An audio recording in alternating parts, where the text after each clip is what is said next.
The number of water utilities in the U.S. affected so far is small, but the fluoride shortage is affecting hundreds of thousands of people. Dr. Scott Tomar with the American Dental Association recommends people in shortage areas brush twice a day with a fluoride toothpaste and keep up their routine dentist appointments. Ed Donahue, Washington. On top of all of Afghanistan's other problems, experts warn the capital, Kabul, is rapidly running out of water, massive population growth, and mismanagement of natural resources among the reasons. News and analysis at townhall.com. A housing shortage is preventing millions of people from living the American dream of home ownership. That's the conclusion of the Trump administration, which says we could use 10 million more houses. The new report from the White House Council of Economic Advisors lays out a blueprint for how more construction could help the middle class and the overall U.S. economy. It says building more housing units would lower prices and increase home ownership by putting a home within reach of more American families.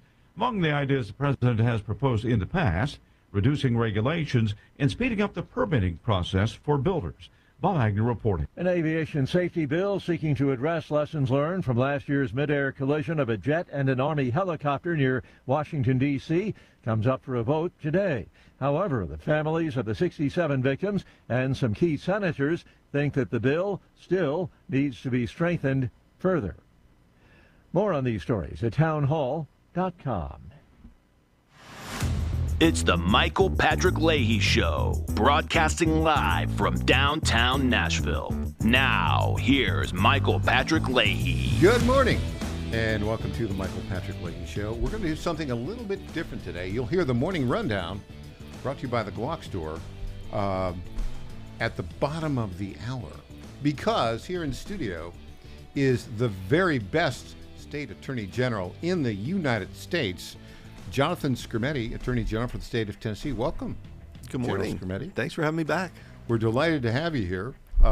Well, it's been a very contentious session of the Tennessee General Assembly. Lots of bills out there. Let's start with one that has been controversial. The governor has signed it into law. Basically, it has to do with who has standing to sue the state. Yeah, so the bill, it was HB 1971, and I think everybody who listens to your show probably appreciates it was very controversial. People got really concerned about it, in part because there was a lot of misinformation out there. But it repeals a Tennessee law that was passed in 2018 that became codified as Section 13121 of the Tennessee Code. 13121. We've heard that often in conversations of the past couple months.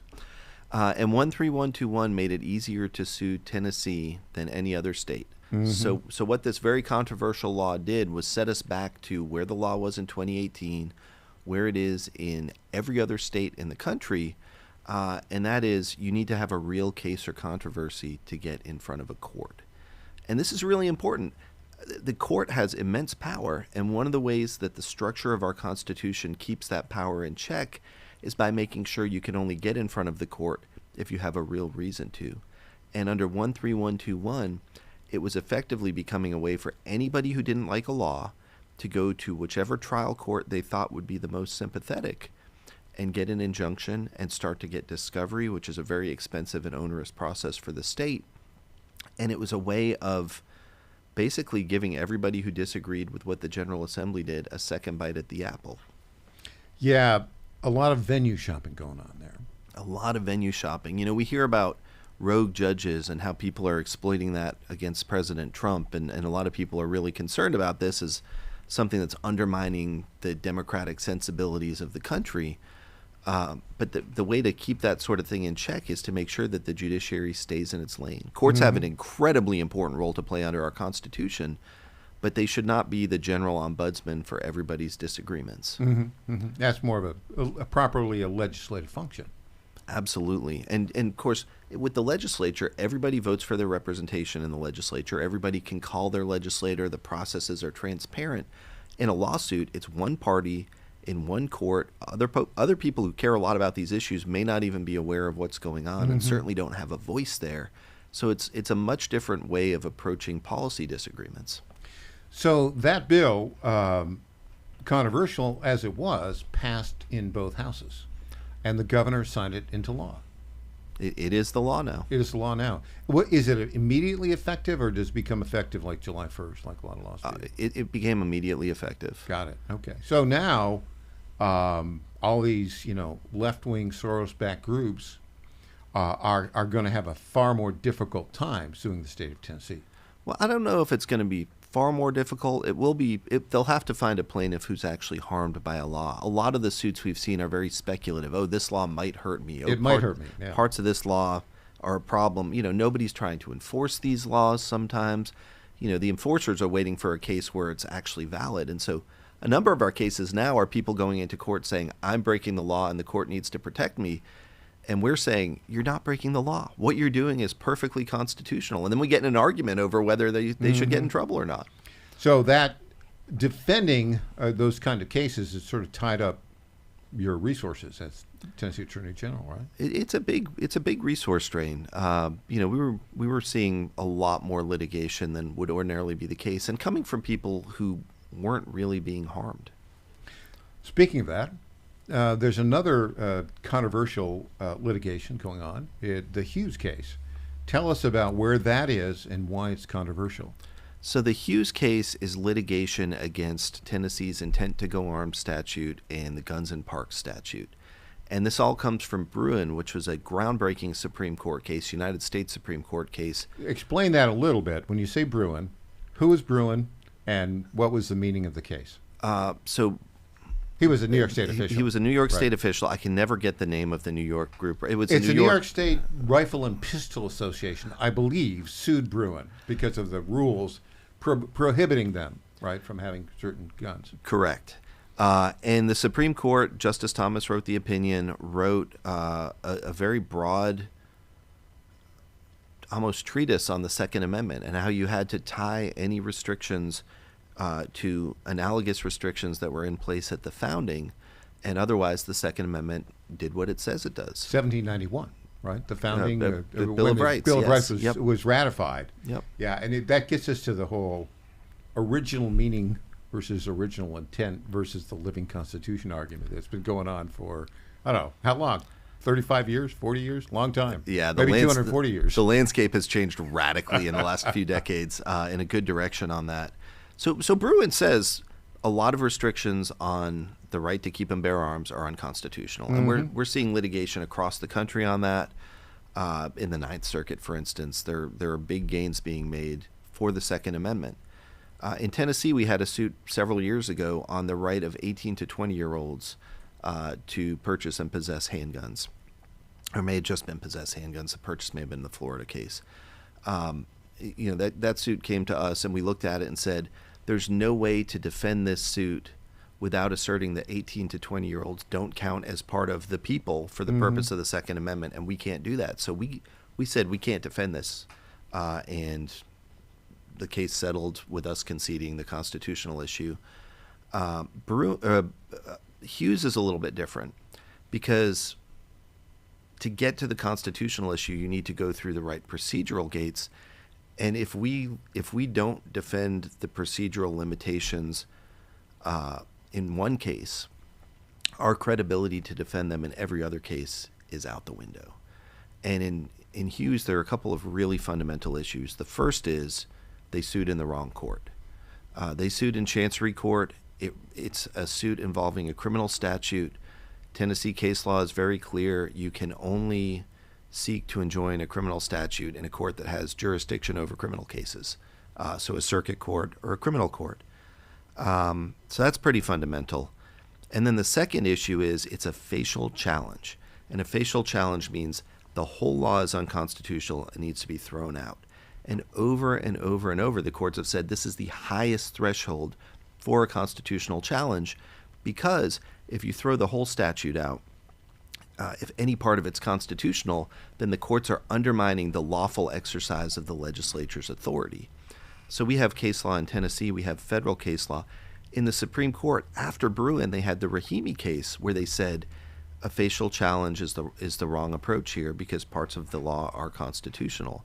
So we have two really significant procedural hurdles there. Now, we've conceded in our briefing there are real constitutional problems. So let's go back to the Sure. details on this. So Sure. Who brought the suit? Where was it brought? And why was it brought there? It was brought in Gibson County Chancery Court. Ended up in front of a 3-judge panel under the state's laws, but it was brought in Gibson County. And it was... So the 3-judge panel thing, tell us about that. So under fairly recent Tennessee law, if there is a constitutional challenge to a statute, then it goes in front of a 3-judge panel, including the judge it was initially assigned to, and then a judge from either of the other grand divisions. And we have 3, East, West, and Middle here. We do. Tennessee. The 3 stars on our flag. We do. And, I think the original impetus for this is everybody was suing the state in Davidson County. And the legislature, I think, thought it was unfair that the voters of Davidson County had elect the judges who would make these decisions. Correct, when it has statewide impact. Indeed it does. Okay, so I want to catch up on where that case is right now. And then also hear more about your agenda as the Tennessee Attorney General. Back with Tennessee Attorney General Jonathan Skrmetti after this.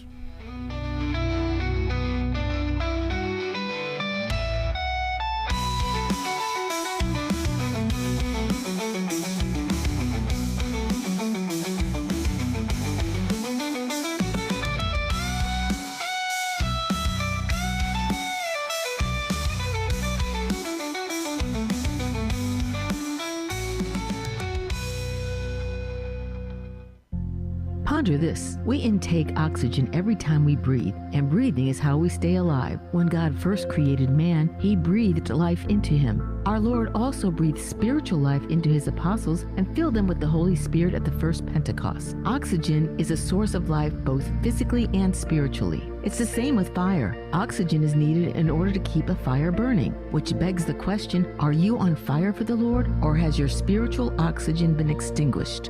To answer this, we must go to the source. The source of our spiritual oxygen is the Lord himself. Without him, there is no life within us. Those are his words, not mine. We are called to tap into this life source by baptism, daily prayer, and receiving the sacraments, especially Holy Communion if you are a Catholic, in the state of grace. If we tap into this life source every day, our lives will be filled with the love of the Lord, our spiritual oxygen. I'm Susie Kelly, and I am passionately Catholic. 1775 Coffee is giving away free starter kits. Try the dark or medium roast coffee with longevity blend, an infused blend with anti-aging supplements clinically proven to reduce biological age. When you purchase the first 2 bags, you'll receive a free 1775 starter kit, including a third 16-ounce bag of coffee, a matte black tumbler, a frother, a gold scoop, or a reusable K-cup filter. Just order now at 1775coffee.com/Godzilla and claim your free 1775 starter kit while supplies last.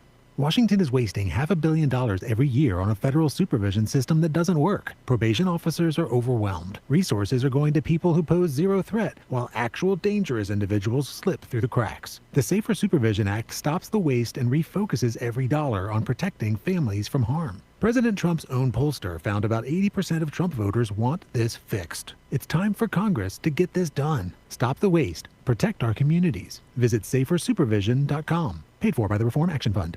Attention, have you racked up $10,000 or more in credit card debt? Are you barely getting by making minimum payments? With credit card debt reaching all-time highs, National Debt Relief is notifying consumers about significant debt relief options currently being made available to help those with overwhelming credit card debt. These options may reduce a large portion of credit card debt for those who qualify. You don't need to declare bankruptcy or take out a consolidation loan, and you may only have to pay back a fraction of what you owe, even if you have bad credit. National Debt Relief has already reduced the credit card debt for more than 550,000 consumers, so don't wait. If you owe $10,000, $20,000, or even $100,000 in credit card debt, you can now take advantage of this financial debt relief as the cost of living continues to skyrocket. To check what debt reduction you may qualify for, call 800-690-6464. That's 800-690-6464. Again, that's 800-690-6464. Welcome back to the Michael Patrick Leahy Show. Now, here's Michael Patrick Leahy. Our guest, the very best Attorney General in the United States of America, Jonathan Skrmetti, Attorney General of the state of Tennessee. General Scarametti, so let's just catch up on that Hughes case where it is. People are familiar with the fact that the 3-judge panel ruled for the plaintiffs and against the state of Tennessee. Where does this stand now? It's in the Court of Appeals. The court has stayed the injunction that the trial court issued, and I think briefing's done, and we should have argument fairly soon. And but the legislature is also taking some corrective action there, isn't it? What are they doing? Representative Todd has a bill that would fix the structure of Tennessee's gun laws. It's a very convoluted statute, very convoluted, which is one of the reasons it's so difficult to litigate, because parts of it are so broad that they encompass both things that we would absolutely want to be illegal, such as, say, walking drunk with a shotgun through the middle of a crowded street. I'm not in favor of that. Most people aren't. Most people aren't. But there are also very challenging constitutional issues after Bruin, and we've never run away from that. There are real problems here. But if you let the procedural guards drop, number one, you give the courts a lot of power at the expense of the General Assembly. Number two, you give the Attorney General a lot of power. And I think it's institutionally bad if I get to pick and choose what Tennessee's laws are without rigorous controls on that. No one person should have that much power. And that's why we have a judicial system, and that's why the judicial system only has limited opportunities to check the will of the people as expressed through their elected officials. But Chris Todd's bill is likely to pass, isn't it, and become law, or not? Is it still hanging to be determined? They are all my clients, and I don't want to speculate. The politics are getting pretty intense over there, so I genuinely don't know. Got it. But I think it's an appropriate effort. The legislature should be figuring out what the law is. To the extent that the courts end up weighing in on it, I think that's not the best outcome for Tennessee. One of the roles or the responsibility of the Attorney General here in Tennessee is to provide advisory opinions when asked for by the Tennessee General Assembly. How often do they ask you for those advisory opinions? They ask a fair bit. There are situations where, because of litigation or legal ethics issues, we can't issue them.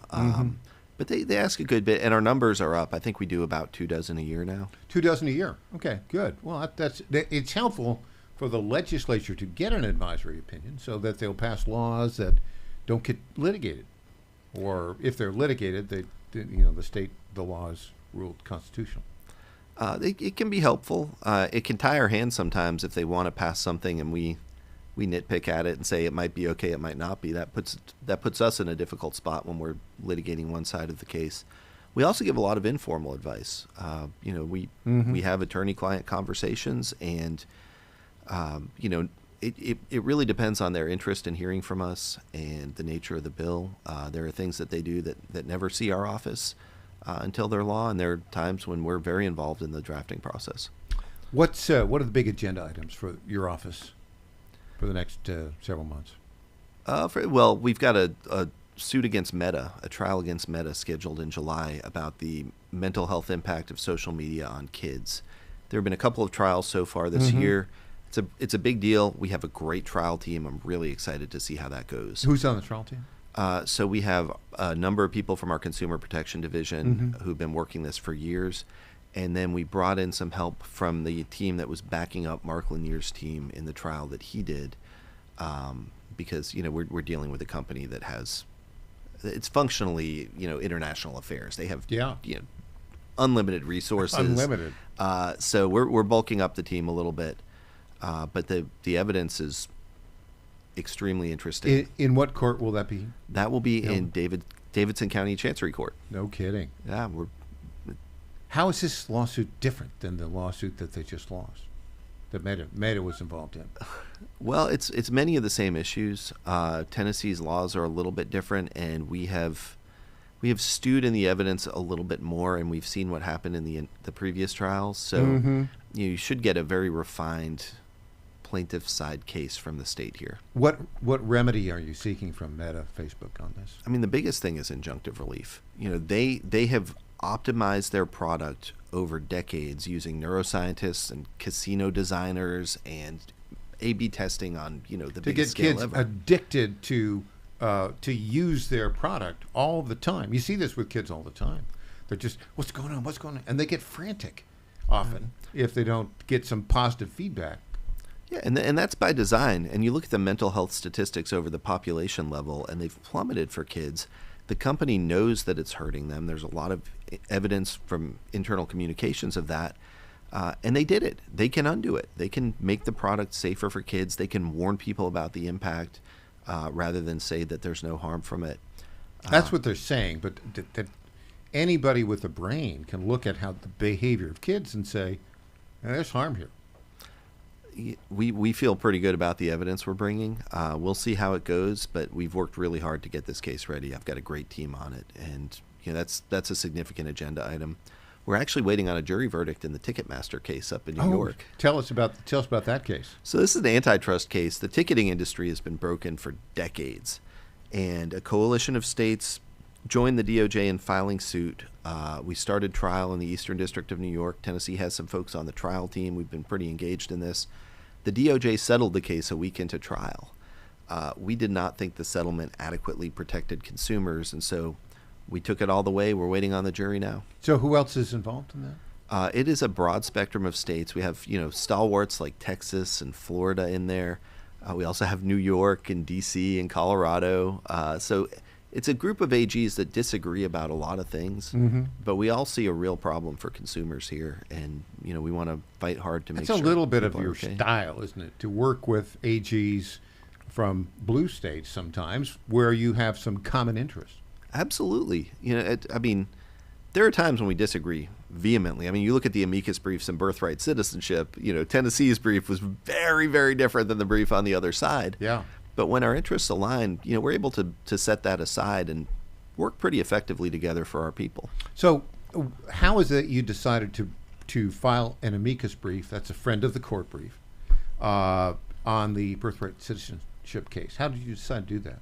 So originally we were looking at the scope of relief issue when it was the CASA case, and our thinking was if we don't have something about the merits in there and the court doesn't view the merits as legitimate, they'll never get to scope of relief. But then we wrote up the merits brief, and it was way more persuasive than I thought it would be. There is really, really good evidence from the ratification era that the popular understanding of the 14th Amendment did not mean instant citizenship for anybody born in this country. That seems obvious to me. It seems obvious to me. And yet, they had some court decisions towards the end of the 19th century that seemed to be opposite of that. Well, Wong Kim Ark, you can read it two ways. There's the worst evidence is probably an interview with one of the dissenters from Wong Kim Ark, Justice Harlan, who said, "Oh yeah, this means birthright citizenship," a couple years after the case was decided. But you can read it to really lean into the domicile element. And if you look at the text, you got subject to the jurisdiction there, and you also have their citizens of the United States and the state in which they reside, which seems to me just an absolute killer argument against birth tourism. So like China, what state do you, if you fly in to have a baby and you take the baby and they never see the United States again, their domicile is not that they don't reside in the state of California, whatever state it is, right? Yeah, there's never any intent for long-term residency. And meanwhile, 40 years from now, if that kid gets taken hostage somewhere, does that mean the U.S. is on the hook for sending our military in to get him out? So I'm taking the Knight Law School course, Constitutional Law, with Judge Usman, who's a brilliant teacher. And we've been covering religious liberty. Meanwhile, there's a story that comes out. Overton High School. At Overton High School, they allow Muslim prayer in a dedicated prayer room, interrupting the normal operation of the class, led by an employee of Metro Nashville Public Schools. Now, you're the Attorney General. I'm just trying to pass a constitutional law course, right? But when I look at that, it seems to me that this is blatantly unconstitutional. Is the state of Tennessee looking at that issue? So there are a number of potential avenues there. The basic civil rights laws that apply to education don't cover religious discrimination. So there may be some other state laws. We'll find out. But it fundamentally goes to the difference between the Establishment Clause and the Free Exercise Clause. Free exercise says the government can't stop you from practicing your religion. the Establishment Clause, as interpreted, and as we hear about every time the legislature tries to do anything these days, says that the state can't, well, it says something different, but it's been interpreted to mean the state can't participate in promoting particular religious viewpoints. So if the school is dedicating resources to something, that's a very different situation than if the students are self-organizing. Yeah. Now, what strikes me is this: the coercive element on other non-Muslim students in Overton High School, because they may attempt to argue that this is not coercive to those non-Muslim students. But I look at it as really an attempt to propagandize and proselytize those other students. That's my view. Well, I expect that we'll be hearing more about it one way or another. Well, that sounds quite interesting. Attorney General Jonathan Skrmetti, thanks so much for joining us today. Thanks for having me. Really appreciate it. Come back again, and maybe we can do a long-form interview sometime. How's that sound? Sounds great. All right. Thanks for joining us. We'll have more when we get back. We'll do the morning rundown with the Glock Store when we get back after this break.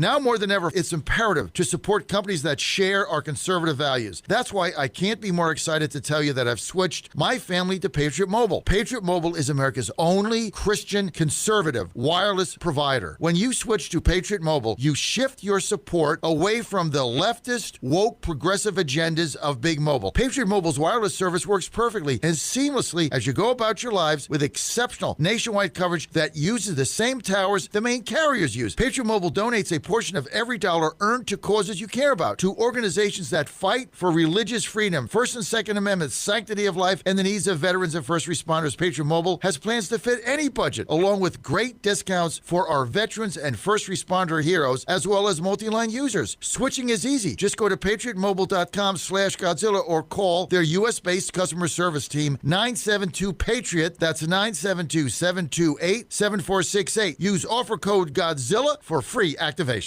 Did you ever stop and think, why do the wealthy pay less taxes than we do? One reason, they take full advantage of the IRS tax code. Today's tax code is over 2 million pages. Who can read that? Remember the 2016 debate with Hillary Clinton? When asked why he doesn't pay more taxes, President Trump had the perfect answer. He said, if you don't like the current tax code, change it. I follow the very laws that you wrote. That's where Julio Gonzalez and his company, Tax Engineered Services, comes in. Julio's team looks at your taxes after they're done, but before you file them with the IRS. He doesn't get between you and your accountant. He reviews your taxes, makes his recommendations, and only gets 5 to 10% of what he saved you. No money up front, no cost. It's tax literacy for MAGA. He also sees what grants you may qualify for. For more information, text ETS to the number 26786. That's ETS to 26786. Text now. All right, folks, I need you to do something right now. Go to johnfredericksradio.com and take our brand new 2028 Republican presidential straw poll. Who do you want leading the ticket? Don't let the elites decide. Make your voice heard. While you're there, weigh in on two huge issues: eminent domain reform and President Trump's tariff policies. Are they protecting American workers or hurting growth? This is your movement, your vote, your voice, your choice. Go to johnfredericksradio.com right now and take the poll. Hey parents, plan an unforgettable summer. Send your kids to Rapidan Baptist Camp in Rochelle, Virginia. 1 week of nonstop fun and life-changing truth. Amazing preachers, friendly counselors, exciting activities. Ride an alpine coaster and zip line, a 250-foot water slide, and that's just the beginning. Junior camps for ages 7 to 12, teen camps for 13 to 18, 2-day Pee-wee camp with mom and dad for ages 4 to 8, and a brand new day camp option. Sign up today at camprapidan.com. That's camprapidan.com. Rapidan Baptist Camp, where faith and fun collide. We're called the volunteer state for a reason. Tennesseans show up for their neighbors, their communities, their kids. So when President Trump heard the calls of parents, we're fighting for school choice, the civil rights statement of the decade. Tennessee responded. Governor Lee has signed education freedom scholarships, empowering parents to use their own tax dollars to pay for a school that best fits their child's needs. Today, education freedom scholarships are serving 20,000 students, but thousands more are still locked out. Governor Lee is pushing to open education freedom scholarships to all Tennessee families, putting every parent in the driver's seat of their children's education. But we must put an end to the wait, because in the volunteer state, we don't leave anyone on the sidelines. The time to open doors for Tennessee families is here and now. It's time to empower every kid. Yes, every kid. Paid for by Yes Every Kid. Congratulations to my friend Michael Patrick Leahy on 9 years of journalistic excellence. I'm Lenny McGill, owner and founder of the Glock Store here in Nashville, Tennessee, and a proud sponsor of Michael Patrick Leahy's Tennessee Star Network for over 5 years. When we started, he was on just one local station. Now, he's on 20 stations. His motto, find the truth and report it. And as long as he sticks to that, we'll stick to being a sponsor. And next year, Michael, let's have a party for you right here at the Glock Store. This is State Senator Mark Pody. Government is limited to what it is supposed to do. One of the things that is critical that we're supposed to be working on is transportation. Here in Middle Tennessee, our roads need more help. As your state senator, we are focused on getting more money reoccurring without a new tax increase for our roads here in Tennessee. This is State Senator Mark Pody. Paid for by Campaign for Mark Pody, Christina Hibden, Treasurer. Welcome back to the Michael Patrick Leahy Show. Now, here's Michael Patrick Leahy. Welcome back. What a great interview with the great Jonathan Skrmetti, the very best Attorney General of any state in the United States, in my view. Well, we're going to do something very different here today. In, 7 years on the radio? 8 years? How long has it been since we've been doing the morning show at iHeart, 98.3 FM, 1510 WLAC, and then we did 5 years there, and we've been 2 years here on the John Fredericks Media Network. I don't believe we have ever done a morning rundown at 9:30 Central, 10:30 Eastern. It's usually, 9:05 Central, 10:05 Eastern. But we did a couple times in the history of the program, as long as we've been here with John Fredericks the past couple of years. A couple times he's gone over in the 10 o'clock Eastern hour, 9 o'clock Central hour. And we started a little bit late and done the morning rundown there. But this is the first time we've done, we've started the show, boom, with an interview with a very high-profile, important person, Jonathan Skrmetti. So now it's a time for the morning rundown, which is brought to you by our very good friends at the Glock Store, glockstore.com, located just a few miles from the airport right here in Nashville, Tennessee. So here we go. Morning rundown for Tuesday, April 14th, 2026. Had to double check the date on that. Number one, the Iran stalemate kind of continues. It's very interesting. There's been some changes on it, by the way. So there's a very, very tepid ceasefire. There was these negotiations that didn't turn out anything.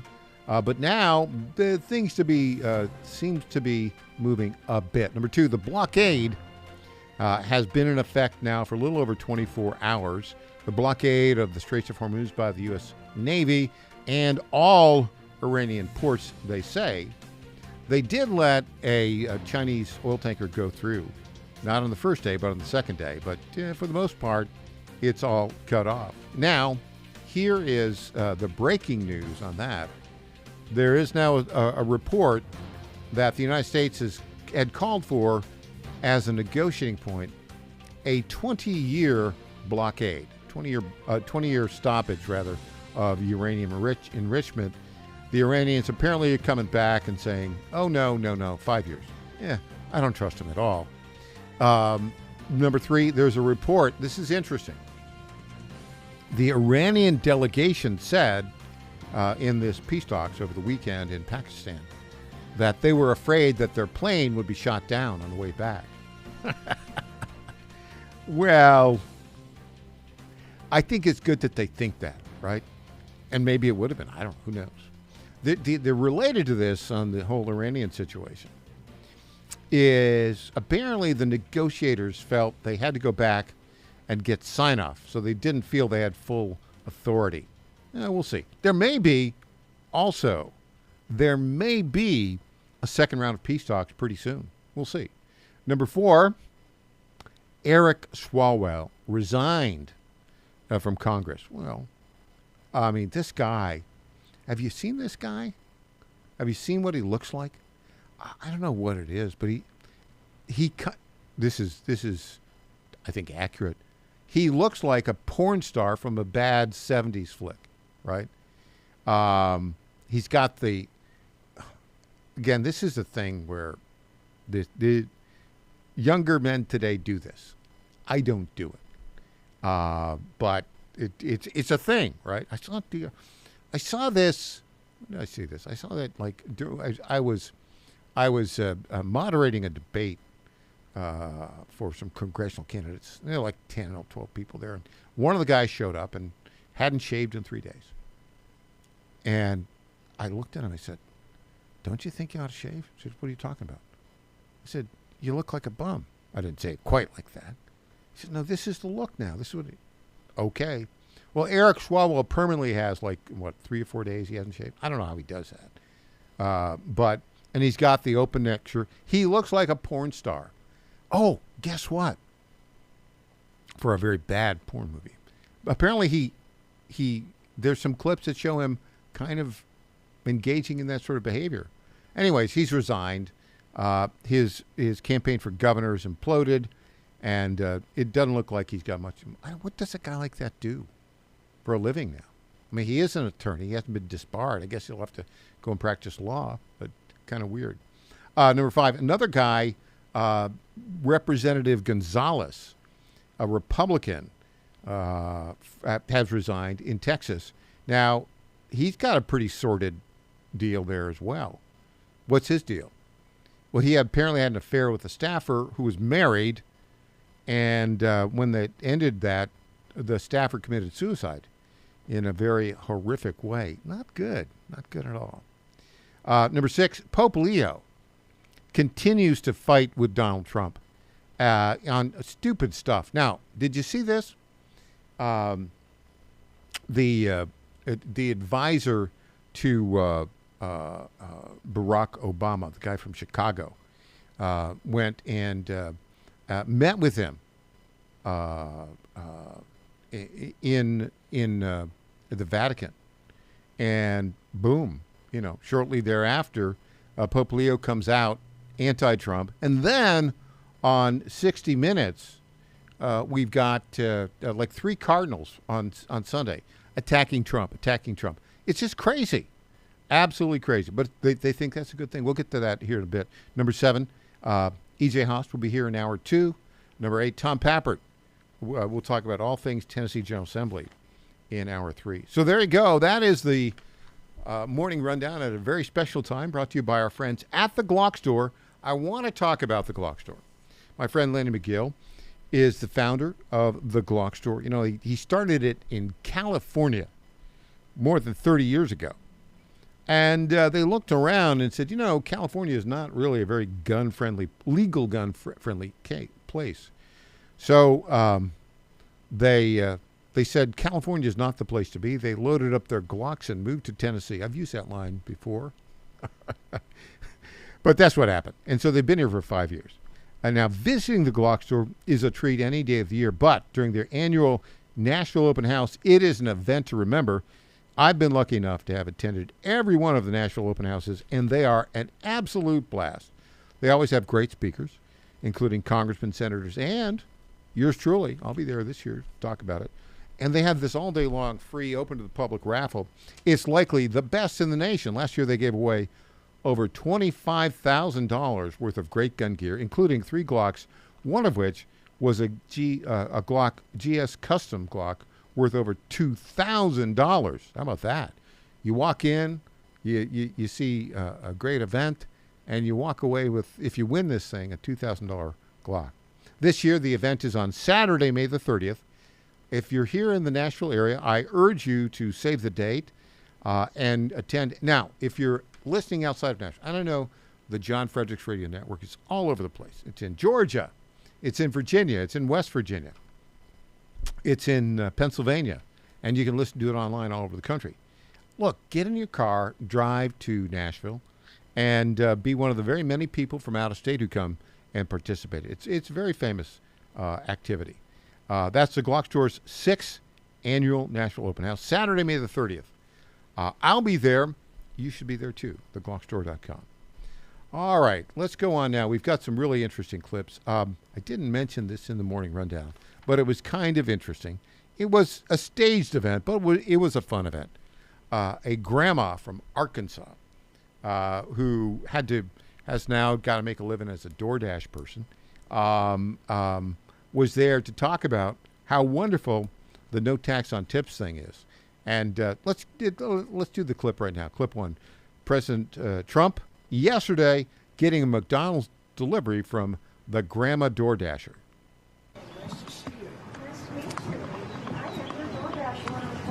Okay. We are looking at a live picture of the president. We heard the press had been gathering. They're all your favorites. These are good. DoorDash is doing a good job.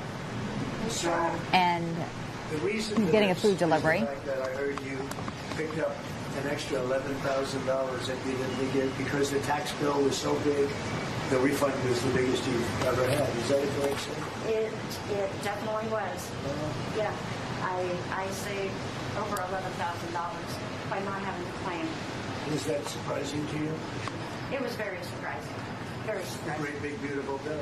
And that doesn't include overtime in your case. This is only just based on what we did in terms of every other aspect of the tax bill, right? Yes, sir. So it was $11,007. Yes. Isn't that incredible?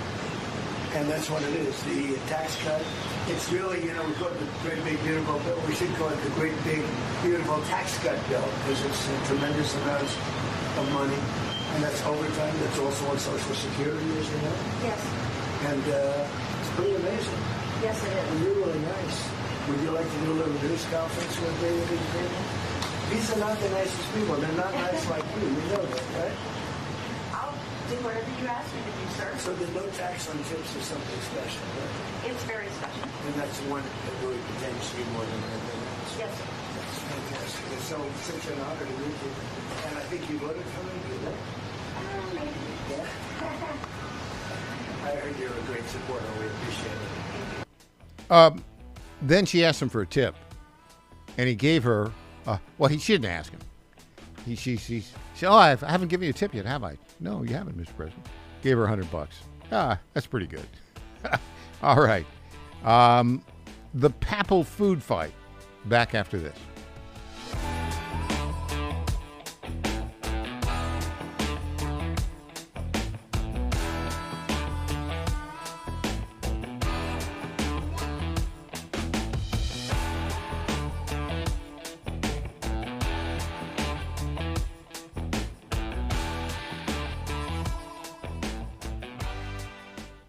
In 2008, the amount of concentrated time people could spend on a task without becoming distracted was 12 seconds. 5 years later, it was only 8 seconds, 1 second less than a goldfish.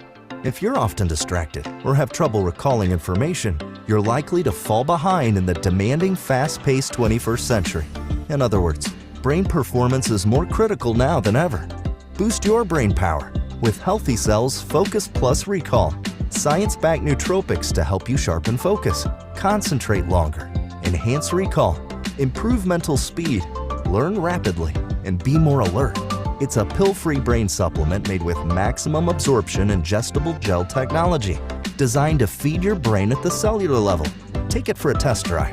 Go to healthycell.com and use code GODZILLA for 20% off your first order of Focus Plus Recall. That's healthycell.com, code GODZILLA for 20% off. What if those who were once called conspiracy theorists turn out to be right again? A new study by Korean doctors claimed that COVID vaccines raise the risk of 6 cancers, including lung, breast, and prostate. Researchers analyzed health records from more than 8.4 million adults between 2021 and 2023, and their findings were published in Biomarker Research, a respected scientific journal. Critics dismiss it, but the data raises concern that spike protein exposure may be tied to long-term health risks. And Dr. Peter McCullough has been aware of this since 2020, which is why he collaborated with the wellness company to create Ultimate Spike Detox, designed to help your body clear spike proteins, reduce inflammation, and support heart health. With natural ingredients like nattokinase, dandelion root, and bromelain, it is your daily proactive defense from a man-made virus. Don't wait until symptoms strike or something unexpected happens. Experience the only formula approved and used by Dr. McCullough, one of the top doctors who risked it all. Go to twc.health/Godzilla. That's twc.health/Godzilla and use promo code Godzilla to get 10% off plus free shipping. What if you had a plan to build income outside your job? At Lifestyles Unlimited, you'll learn how people are investing in real estate to grow their income and make smarter financial choices one property at a time. Right now, join us for just $297. That's a savings of $443 off our real estate education program. Text RADIO to 88007. That's RADIO to 88007. Presented by Lifestyles Unlimited. President Trump is already transforming Washington, D.C., making it the safest, cleanest, and most beautiful city in the world. But we need fighters on the ground to keep it going. I'm John Fredericks, and I'm running for chairman of D.C. GOP Ward 2 to make sure Trump's vision for this city becomes a reality. Safe streets, clean neighborhoods, and yes, rat-free. Go to MakeDCGreat.com. That's MakeDCGreat.com right now and send a donation. Let's finish what President Trump started. Donation limit $200. I'm John Fredericks, and I paid for this ad. My fellow Americans, I have to tell you about my good friends at D.T. McCall & Sons. They have furniture and appliances and a lot more. They've been family-owned in Middle Tennessee for over 100 years, and they're not going to rip you off. No hidden charges, no delivery charges, no charges for all of the crazy things. These are sick people at the lumber yards. These are very sick people. They charge you for cords and hoses and haul off. They charge you for all of these things. They call them hidden charges. It's the type of surprise that you don't want to see. It's like an October surprise, but it's worse. D.T. McCall & Sons, they're not going to do that. They're great people. They're going to give you a great deal. With locations in Lebanon, Carthage, Lafayette, Cookeville, and Franklin, D.T. McCall & Sons will give you the deal of your life. Check them out today or go to dtmccalls.com. Impersonator not endorsed by Donald Trump. Congratulations to my friend Michael Patrick Leahy on 9 years of journalistic excellence. I'm Lenny McGill, owner and founder of the Glock Store here in Nashville, Tennessee, and a proud sponsor of Michael Patrick Leahy's Tennessee Star Network for over 5 years. When we started, he was on just one local station. Now, he's on 20 stations. His motto, find the truth and report it. And as long as he sticks to that, we'll stick to being a sponsor. And next year, Michael, let's have a party for you right here at the Glock Store. This is State Senator Mark Pody. Government is limited to what it is supposed to do. One of the things that is critical that we're supposed to be working on is transportation. Here in Middle Tennessee, our roads need more help. As your state senator, we are focused on getting more money reoccurring without a new tax increase for our roads here in Tennessee. This is State Senator Mark Pody. Paid for by Campaign for Mark Pody, Christina Hibden, Treasurer. Welcome back to the Michael Patrick Leahy Show. Now, here's Michael Patrick Leahy. So Pope Leo XIV, the very first American pope, basically has started a food fight with President Donald Trump. And why did he do that? What prompted him to do that? Is this coincidental? David Axelrod, a week ago, visited the Vatican, apparently had a private audience with Pope Leo. Now, Axelrod's political base is Chicago. And the Pope, Leo, was born in Chicago. He says he's a Chicago White Sox fan. He spent, I don't know, the past 35 years in Latin America. He doesn't speak with a Chicago accent. He almost sounds like he's Italian or, Spanish or something like that. But so after this happens, he goes in, the Pope, and in essence attacks Donald Trump for the war in Iran, where what's Donald Trump doing? He is trying to save the world from the Islamist crazies who are seeking nuclear weapons and want to establish a caliphate. The same Islamists who killed 40,000 of their own citizens, who are supporting terrorists of the sort that went in and killed 1,300 Israelis on October 7th. Now, Raymond Arroyo, who's a friend of our program here and is also a strong Catholic, was on Laura Ingraham yesterday and had this to say about the papal food fight with Donald Trump.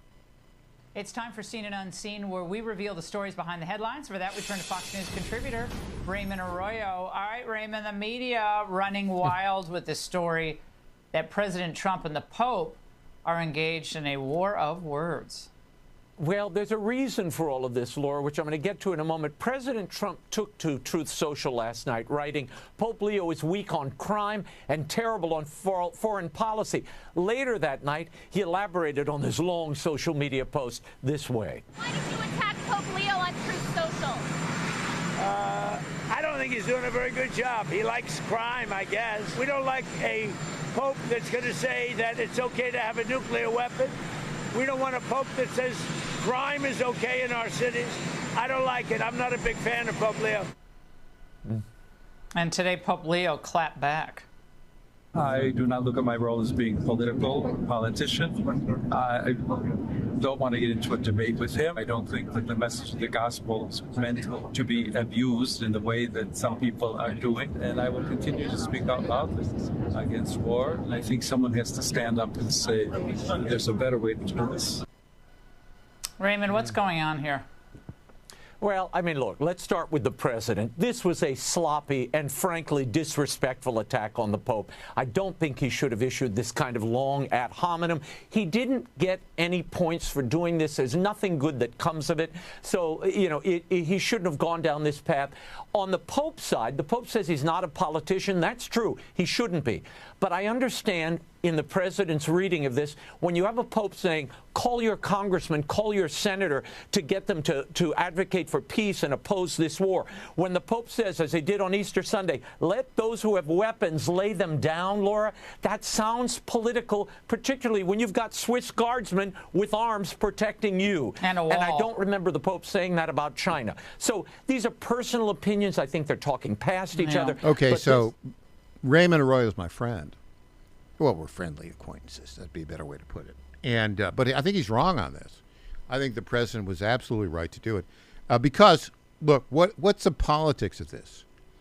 Is it a coincidence that David Axelrod meets with the Pope 3 days before he launches these diatribes against President Trump and the war in Iran? I don't think so. I think what's going on here is the Pope has become a weapon used by the left to undermine the war in Iran. That's what it looks like to me. And look, could it be that Barack Obama is using religion again through David Axelrod to try to limit the Catholic base support of the president in the midterm? Could that be the case? That's what it looks like to me.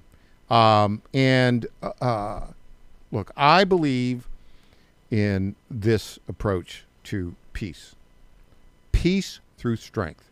That's the old Roman maxim. And as old as that maxim is, it still applies to the world today. So there you go. We'll see. There'll be more of this food fight, though. I don't think the Pope is going to stop. And they threw out the three cardinals that went on 60 Minutes the other day to attack President Trump and the war in Iran. Are you kidding me? Long story about that. All right, when we come back, it will be an absolute delight to welcome here in studio the one, the only, official guest host of the Michael Patrick Leahy Show, E.J. Haas. Back after this.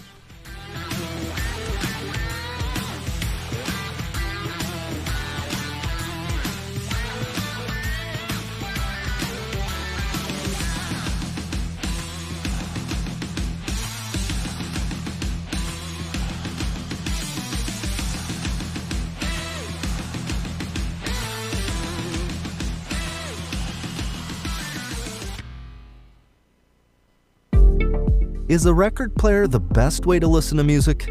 Of course not.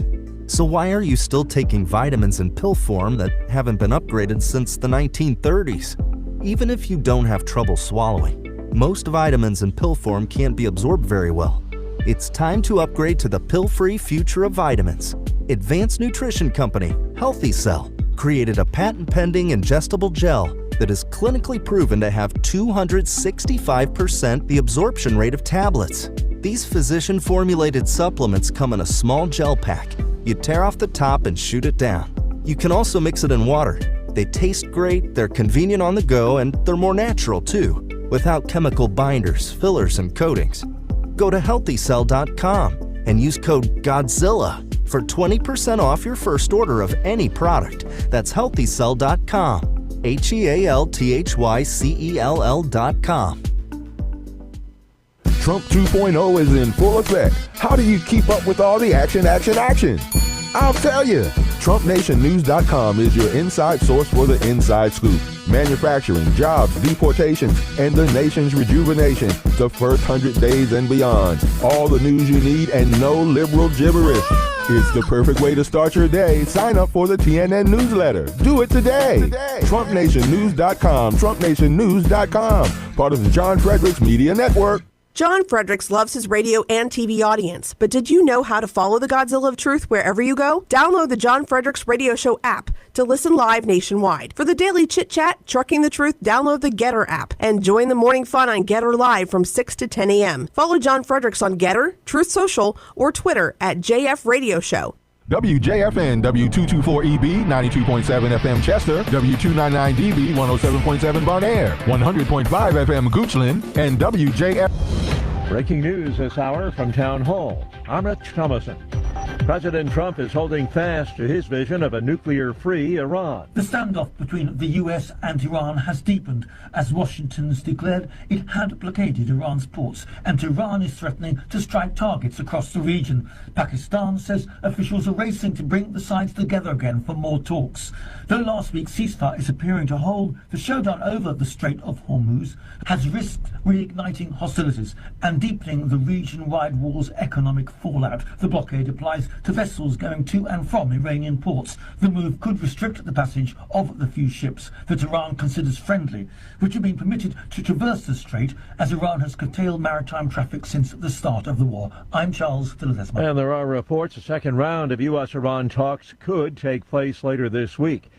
Maryland Democrats have failed to redraw the state's congressional map ahead of the midterms. Setback for Democrat Governor Wes Moore. He had cited President Trump's GOP-friendly redistricting campaign. The clock officially ran out on the proposal late Monday night as the state legislative session ended, a casualty of internal party disagreements. In the end, the Maryland Senate left the bill in a committee, with Democrats who controlled the chamber concerned it would backfire under judicial review. As in usual, mid-decade redistricting continues next week. Democrats will not be poised to pick up a seat in Maryland, where the proposed map would have made it easier for voters to oust the state's lone Republican member of the U.S. House. Governor Moore calls President Trump's efforts to redraw congressional maps to favor Republicans unfair. Bernie Bennett, Washington. Led by soaring energy prices, wholesale inflation shot higher last month. Producer price index gained about 0.5% from February, up 4% from a year ago.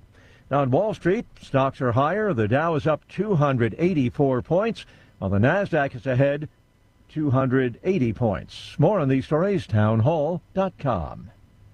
I talked to a lot of great companies. Very few of them actually literally surprised me, but Fellowship Home Loans sure did. For over 20 years, Mike and Brian and the team there have been helping families do something most people think is more complicated than it has to be. Get into a home, lower their rate, or tap into equity they didn't even realize they had. Everything at Fellowship is done in-house. One roof, one great team, all with a servant-led mentality. From your first phone call to closing, you're going to get people who know you by name. They'll know your situation. They treat you like family. They're also offering a free mortgage checkup right now. Don't miss out. Rates are lower now than if you purchased or refinanced your home in the last few years. Many Fellowship customers are saving hundreds of dollars a month when refinancing, and there are no payments for 2 months. Go to fellowshiphomeloans.com/Mike G, fellowshiphomeloans.com/Mike G, or call 800-510-MIKE, 800-510-6453. Fellowship Home Loans, mortgage lending by the book. Nationwide Mortgage Bankers, DBA Fellowship Home Loans, Equal Housing Lender, NMLS number 819382. The founder of Evergrande, once China's largest real estate firm, has pleaded guilty to a series of fraud charges. 67-year-old Hui Kaiyan expressed remorse, according to the Shenzhen court reports, as he pleaded guilty to a string of charges. The company had taken millions of dollars in pre-sale funding from potential house buyers that were not used for construction. Instead, the funds were diverted to new projects, which resulted in hundreds of unfinished properties across China. The company expanded rapidly by borrowing large amounts of money until Beijing introduced new rules to control real estate debt. The BBC's Laura Bicker reporting from Beijing. An assailant has opened fire at a high school in southern Turkey. At least 16 people wounded before the gunman took his own life, according to police.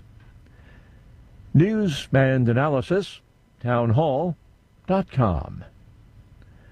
Known as a gateway to the West, there's another nickname you might apply to Omaha. The city could also be called the sinkhole capital of the Midwest. Video of a sinkhole that swallowed 2 vehicles in Omaha, Nebraska captured attention around the world, but hundreds of others happened with little notice.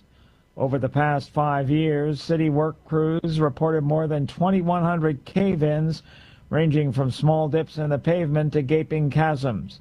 Though most are minor, a Flatwood Free Press analysis found that Omaha sees more cave-ins than several other Midwestern cities.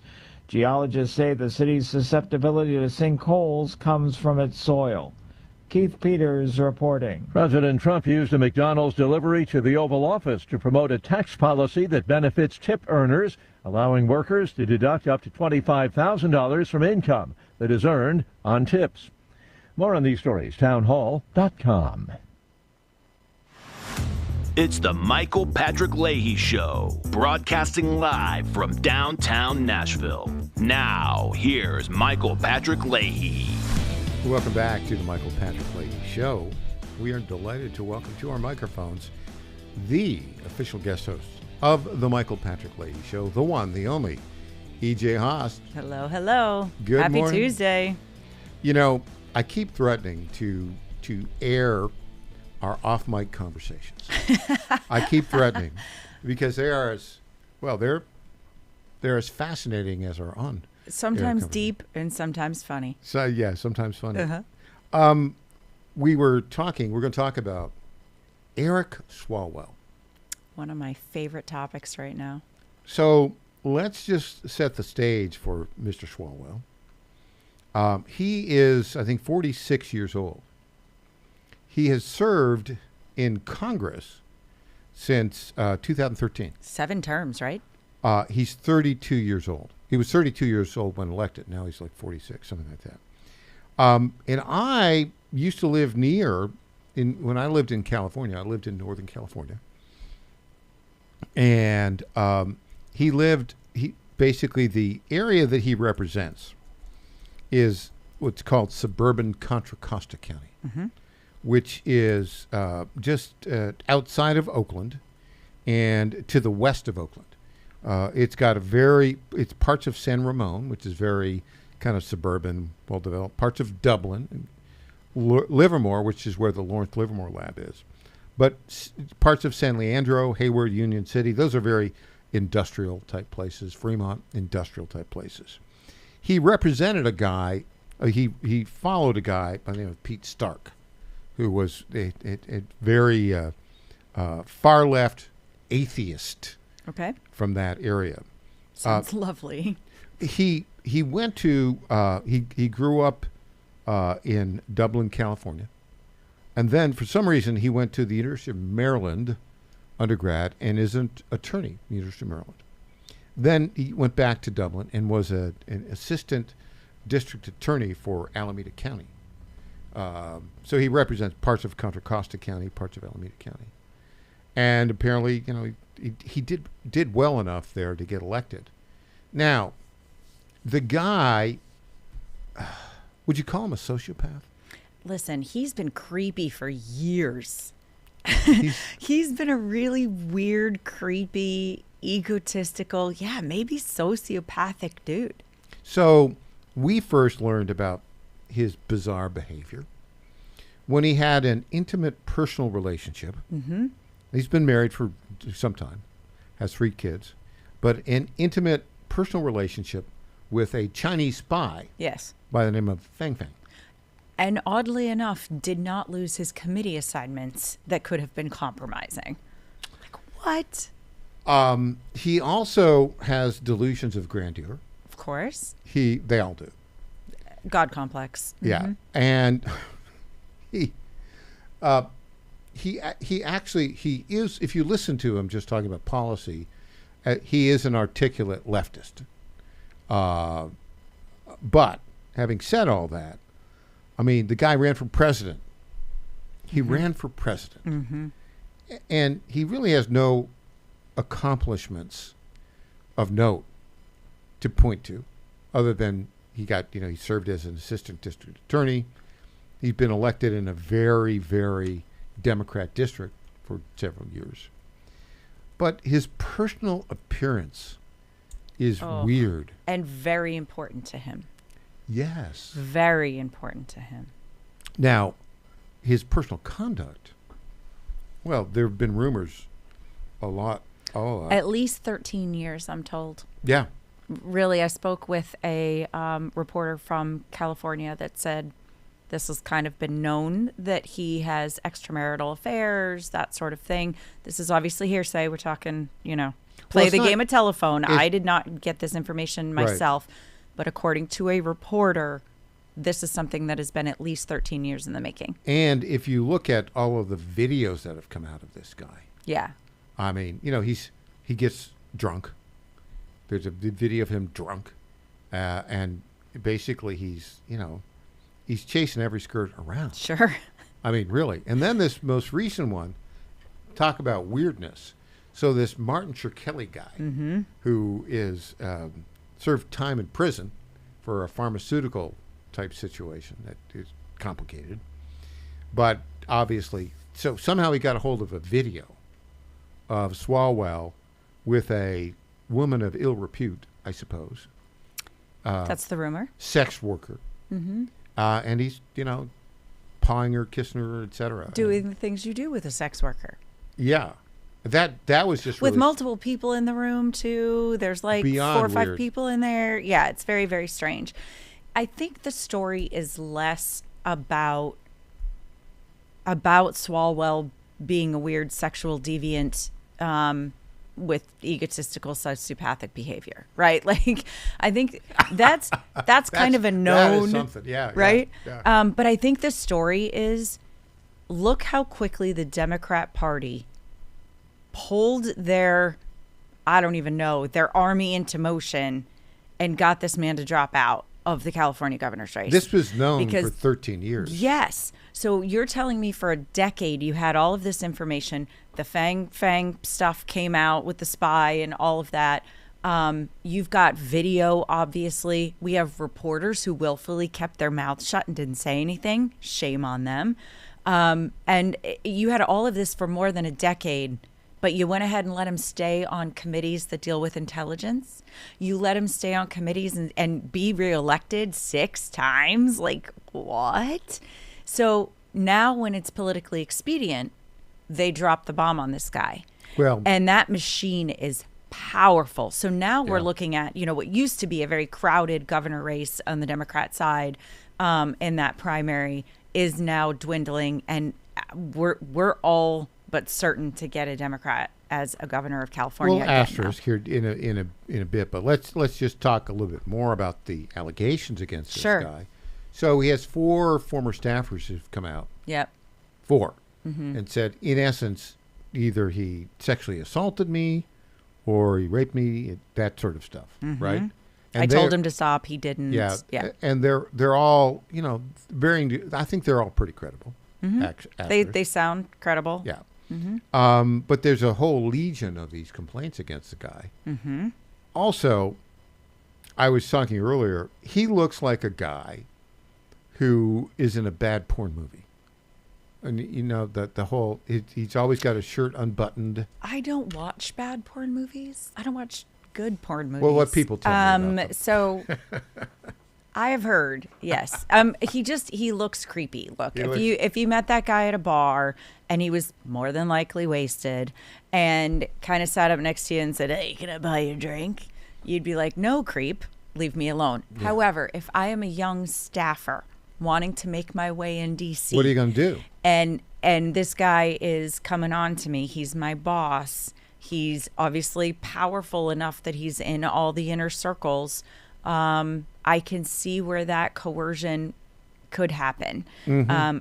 I feel like it happens a lot. Actually, George Santos, former Republican congressman who spent some time in jail for other things. Fraud. Right? But he is dropping lists and names and just basically saying, hey, these are the people I heard about. Now, I'm not a big fan of that because I think you're innocent until proven guilty. But it's on both sides of the aisle. And the allegations sound quite credible. So we're being told now there's a possibility of up to 4 people in Congress, 2 Democrats, 2 Republicans. How convenient. No balance of power shift. Are going to be dropping out this week. So that's insane. Yeah. Ro Khanna is one of the names, the Democrat from California. But when we come back, I want to talk about the political machinations that made this happen and the impact on the California gubernatorial race. Okay. Back with EJ Host after this.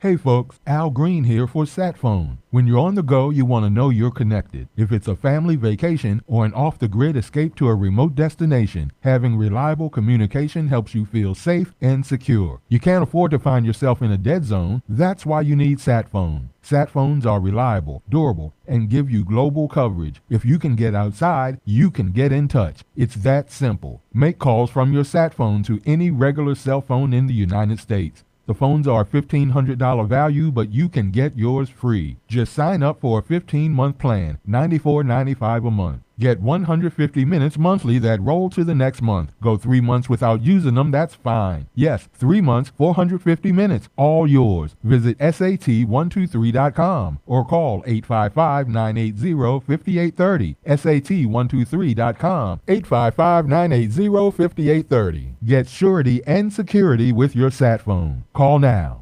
Washington is wasting $500 million every year on a federal supervision system that doesn't work. Probation officers are overwhelmed. Resources are going to people who pose zero threat, while actual dangerous individuals slip through the cracks. The Safer Supervision Act stops the waste and refocuses every dollar on protecting families from harm. President Trump's own pollster found about 80% of Trump voters want this fixed. It's time for Congress to get this done. Stop the waste. Protect our communities. Visit safersupervision.com. Paid for by the Reform Action Fund.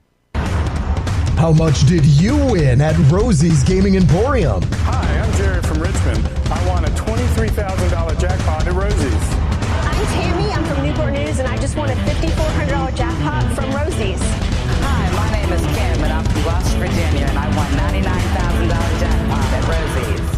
Are you ready? Learn more about Rosie's rewards and jackpots at rosiesgaming.com. Must be 18 or older. Problem gambling? Call 1-888-532-3500.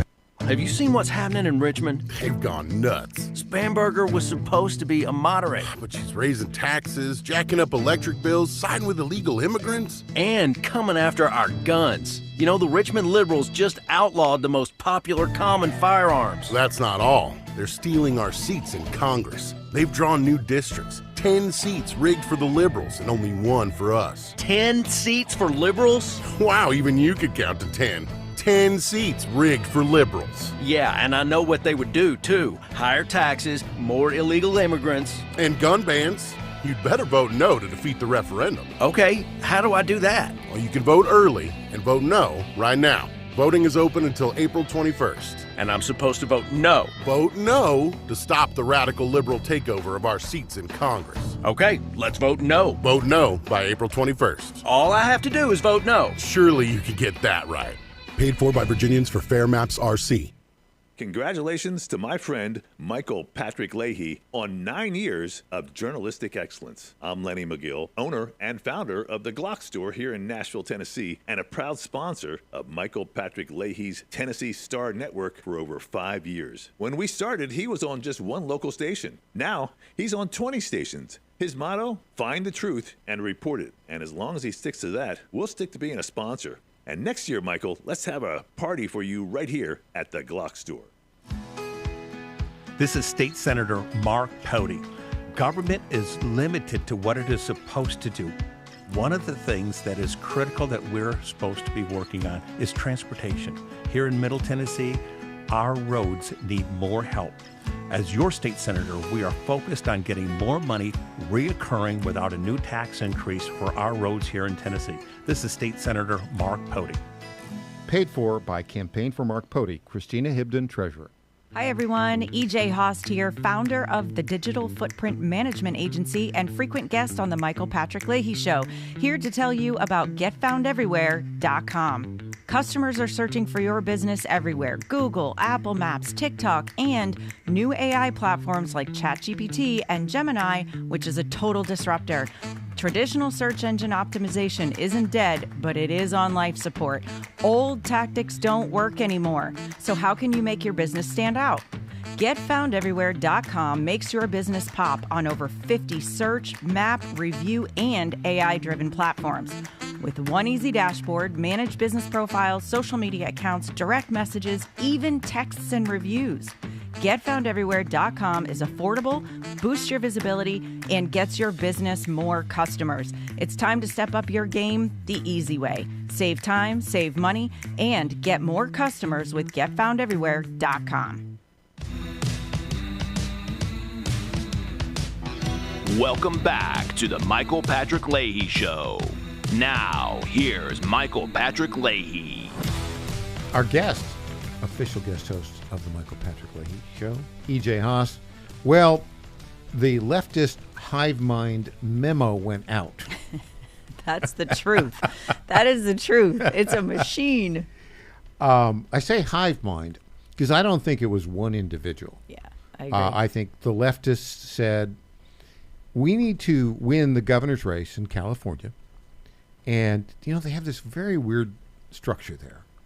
They do it in Louisiana. Mm-hmm. They call it a jungle primary. And for some unknown reason to me, the state of California adopted a jungle primary. What does that mean? It means that anybody who wants to run for a statewide office can run. And then you've got the top two. Mm-hmm. Nobody gets a majority. The top two are in the runoff. Right. Well, in a Democrat state like California, that usually means it's a Democrat. Right. If the Democrats are top two, and if the Democrat is number one and the Republican is number two, it's like, you know, a landslide. There's a problem, though, right now in the gubernatorial primary in California because number one was Steve Hilton. Right. Number two was Eric Swalwell. Yep. Steve Hilton's a Republican. Mm-hmm. Eric Swalwell's a Democrat. And number three, Bianco, is a Republican. And then you had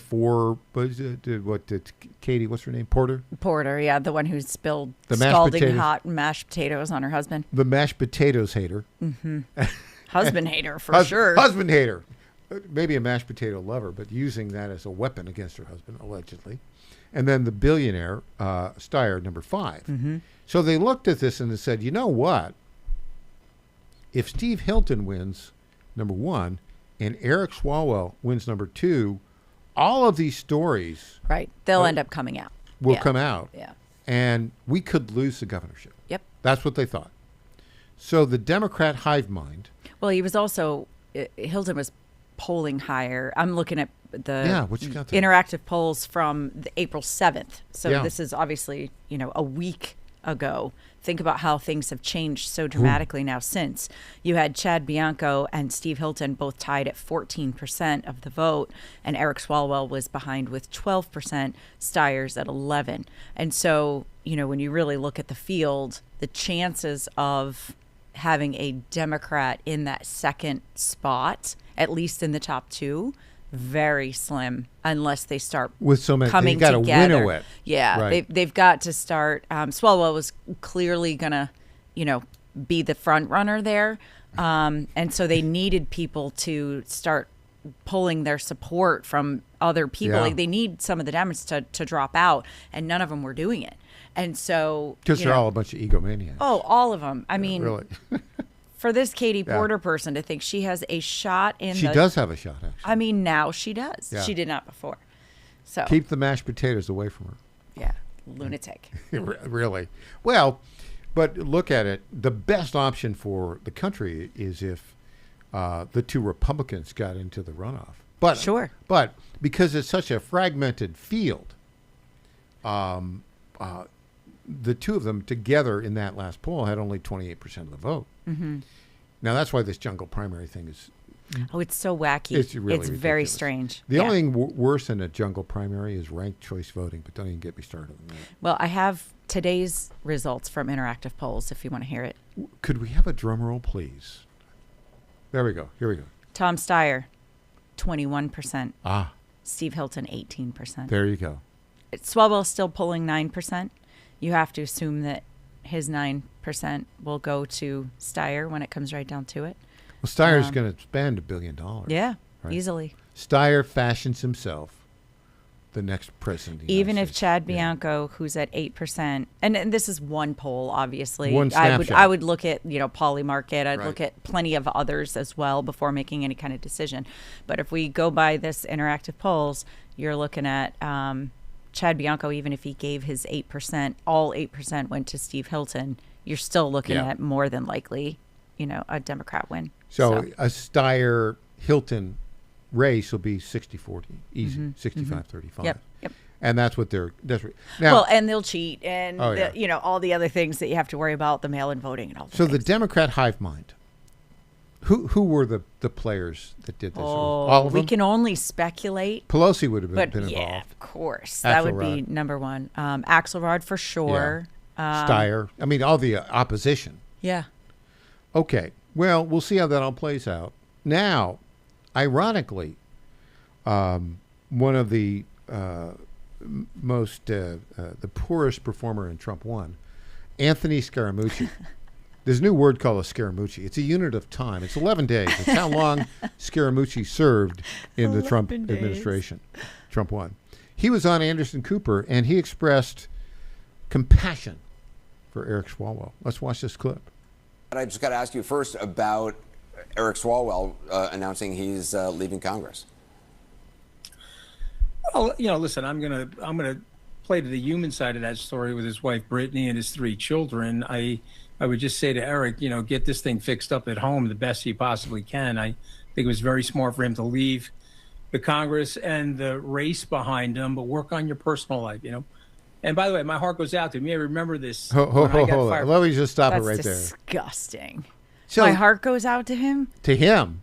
Absolutely not. I mean, the guy's, he's kind of a sexual predator, yeah, allegedly. Absolutely. Yeah. Like, if nothing else, he's a sexual deviant for sure. That's on video. It's on video, everybody. Like, and I get it, AI videos, whatever. These are old and these are credible. Okay, so is the person, Eric Swalwell, salvageable? Probably not. Probably not, yeah. But, Probably okay. not. I mean, what's he going to do from here? Well, this is interesting. You would look at it and say, now he's got a law degree and he has experience. What he's got to figure out, well, he's got to make a living. Right. But don't you think that it's possible he gets disbarred? It's possible because he may be facing criminal charges. His first step is to deal with the criminal charges. Yeah. Right? And they seem pretty strong right now. Right now. If he were to survive them, which I think is in doubt, then what would he do? Well, he'd become a white-collar defense attorney. That's more what than he'd likely. do. More than likely. Because he's got one thing going for him: name ID. Name recognition is. Yeah. So he's kind of going to be forced to do. You know something. what he'll do? He'll go to some think tank somewhere that will give him a, pity appointment. After it's all over, if he can beat some of the charges, he'll just go work somewhere as a consultant, and then wither away. Here's the thing. First, what's his wife thinking? I mean, she's known that the guy's been a scumbag. Yeah, his like, whole why life. are you still with him? Protect your children. Yeah, well, that's it. That's it. I think the charges. Here's the reality of it. My heart does not go out to him. No. Because these charges are credible. Mm-hmm. There's so many women who haven't talked to each other who are claiming that these were sexual abuse. Yeah. Rape. Listen, I mean, I've got a word for all women. Expose right away. Yeah. Don't sit on it. I know it's hard. It has to be the most difficult thing you will ever go through. Yeah. But don't let it sit. Because what happened here was 13 years ago. He's been doing it for 13 years. Right? Longer, 10 probably, years probably ago. his whole life. If any of these women had come forward that time, back then, well, he wouldn't have gotten let 7 me add terms one thing. in Congress. Everyone in America is entitled to a fair trial. That's right. Innocent until proven guilty. These are allegations. But it would not surprise me if he spent some time in the big house. Yep. At all. And if it's true, he should. Yeah. Speaking of the big house, some big names might be looking at the big house. Yeah. Hillary Clinton, others. Back after this.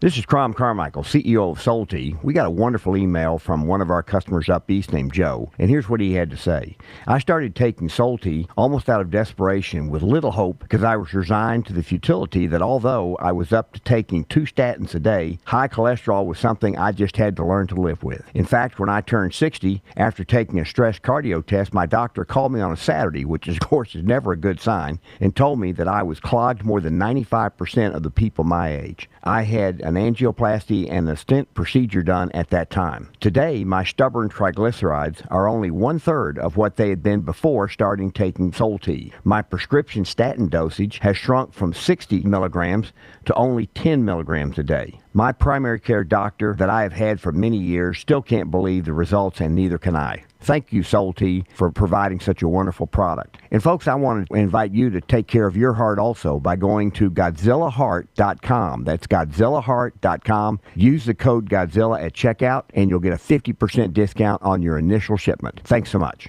For the first time ever, we're bringing you MyPillow mattresses and mattress toppers for as low as $99.98. Remember, sleep's all about temperature and pressure points. Whatever sleep needs you have, we have the right technology for you. Like our MyPillow mattress topper, our queen size has over 10,000 individual comfort supports to help relieve your pressure points. And how about our 3-inch Hybrid Plus mattress topper? It's infused with copper and silver to help your body get the restorative sleep it needs. And our MyPillow and Case Coil mattresses, I personally helped develop these mattresses to make sure they have everything needed to give us great sleep. Plus, they're made right here in the USA, and they ship right to your front door absolutely free. Go to MyPillow.com or call 800-854-0504 and use promo code Godzilla to get MyPillow mattresses and toppers for as low as $99.98 and free shipping. 1775 Coffee is giving away free starter kits. Try the dark or medium roast coffee with longevity blend, an infused blend with anti-aging calcium alpha-ketoglutarate, which has been clinically proven to reduce biological age. When you purchase the first 2 bags, you'll receive a free 1775 starter kit, including a third 16-ounce bag of coffee, a matte black tumbler, a frother, a gold scoop, or a reusable K-cup filter. Just order now at 1775coffee.com/Godzilla and claim your free 1775 starter kit while supplies last. All right, folks, I need you to do something right now. Go to johnfredericksradio.com and take our brand new 2028 Republican presidential straw poll. Who do you want leading the ticket? Don't let the elites decide. Make your voice heard. While you're there, weigh in on 2 huge issues: eminent domain reform and President Trump's tariff policies. Are they protecting American workers or hurting growth? This is your movement, your vote, your voice, your choice. Go to johnfredericksradio.com right now and take the poll. We're called the volunteer state for a reason. Tennesseans show up for their neighbors, their communities, their kids. So when President Trump heard the calls of parents, we're fighting for school choice, the civil rights statement of the decade. Tennessee responded, Governor Lee has signed education freedom scholarships, empowering parents to use their own tax dollars to pay for a school that best fits their child's needs. Today, Education Freedom Scholarships are serving 20,000 students, but thousands more are still locked out. Governor Lee is pushing to open Education Freedom Scholarships to all Tennessee families, putting every parent in the driver's seat of their children's education.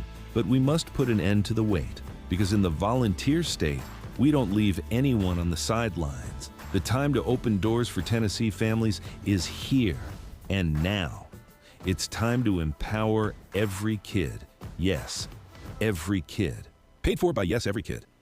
My fellow Americans, I have to tell you about my good friends at D.T. McCall & Sons. They have furniture and appliances and a lot more. They've been family-owned in Middle Tennessee for over 100 years, and they're not going to rip you off. No hidden charges, no delivery charges. No charges for all of the crazy things. These are sick people at the lumber yards. These are very sick people. They charge you for cords and hoses and haul off. They charge you for all of these things. They call them hidden charges. It's the type of surprise that you don't want to see. It's like an October surprise, but it's worse. D.T. McCall & Sons, they're not going to do that. They're great people. They're going to give you a great deal. With locations in Lebanon, Carthage, Lafayette, Cookeville, and Franklin, D.T. McCall & Sons will give you the deal of your life. Check them out today or go to dtmccalls.com. Impersonator not endorsed by Donald Trump. Welcome back to the Michael Patrick Leahy Show. Now, here's Michael Patrick Leahy. Well, it's Big House Tuesday. We're talking about the Big House a lot today. The Gray Bar Hotel. Right? Everybody we think might be paying a visit to the Gray Bar Hotel. Eric Swalwell, I guess I'd have to put on the over-under. I think it's more likely than not that he'll make a visit to the Gray Bar Hotel. That'd be my guess. I think at the very least he's going to be tied up in the courts for a very long time. Yeah.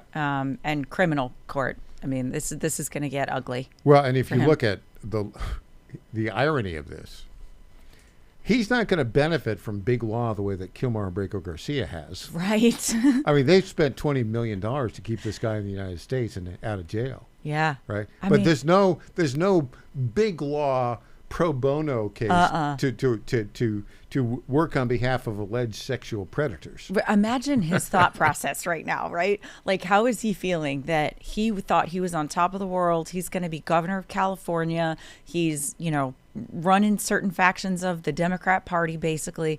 And in a matter of days, the machine took him down. The Democrat hive mind, right, took him down. Uh-huh. Now they see, and this is hubris.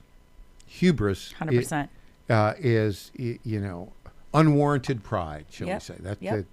But hubris took him down because he actually, had he not run for governor, he would have continued. He just would have stayed in Congress, continuing to assault women, continuing to sexually harass women and staffers. And you have to think about it. The guy you have to think about the mindset here. When you run for public office,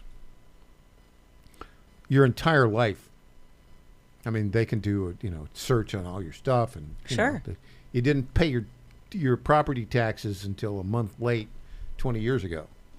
You're a scofflaw, right? Mm-hmm. They can find out all this stuff. But he is in a congressional district where the information there it's the Bay Area. He's one of like transient 10. Too, right? Like lots of comers and goers from that area. So he somebody could have made these allegations, but they would not have stuck. He would have been, had he not had the hubris to envision himself as governor of California and then president of the United States. Yeah, he would have had a lifetime appointment. Well, and think about it too. The House. How many of those videos have circulated, and has he been compromised? Has he been blackmailed with those videos? Has he been, forced to give money or votes or work for a certain organization, that's lobbying him, etc.?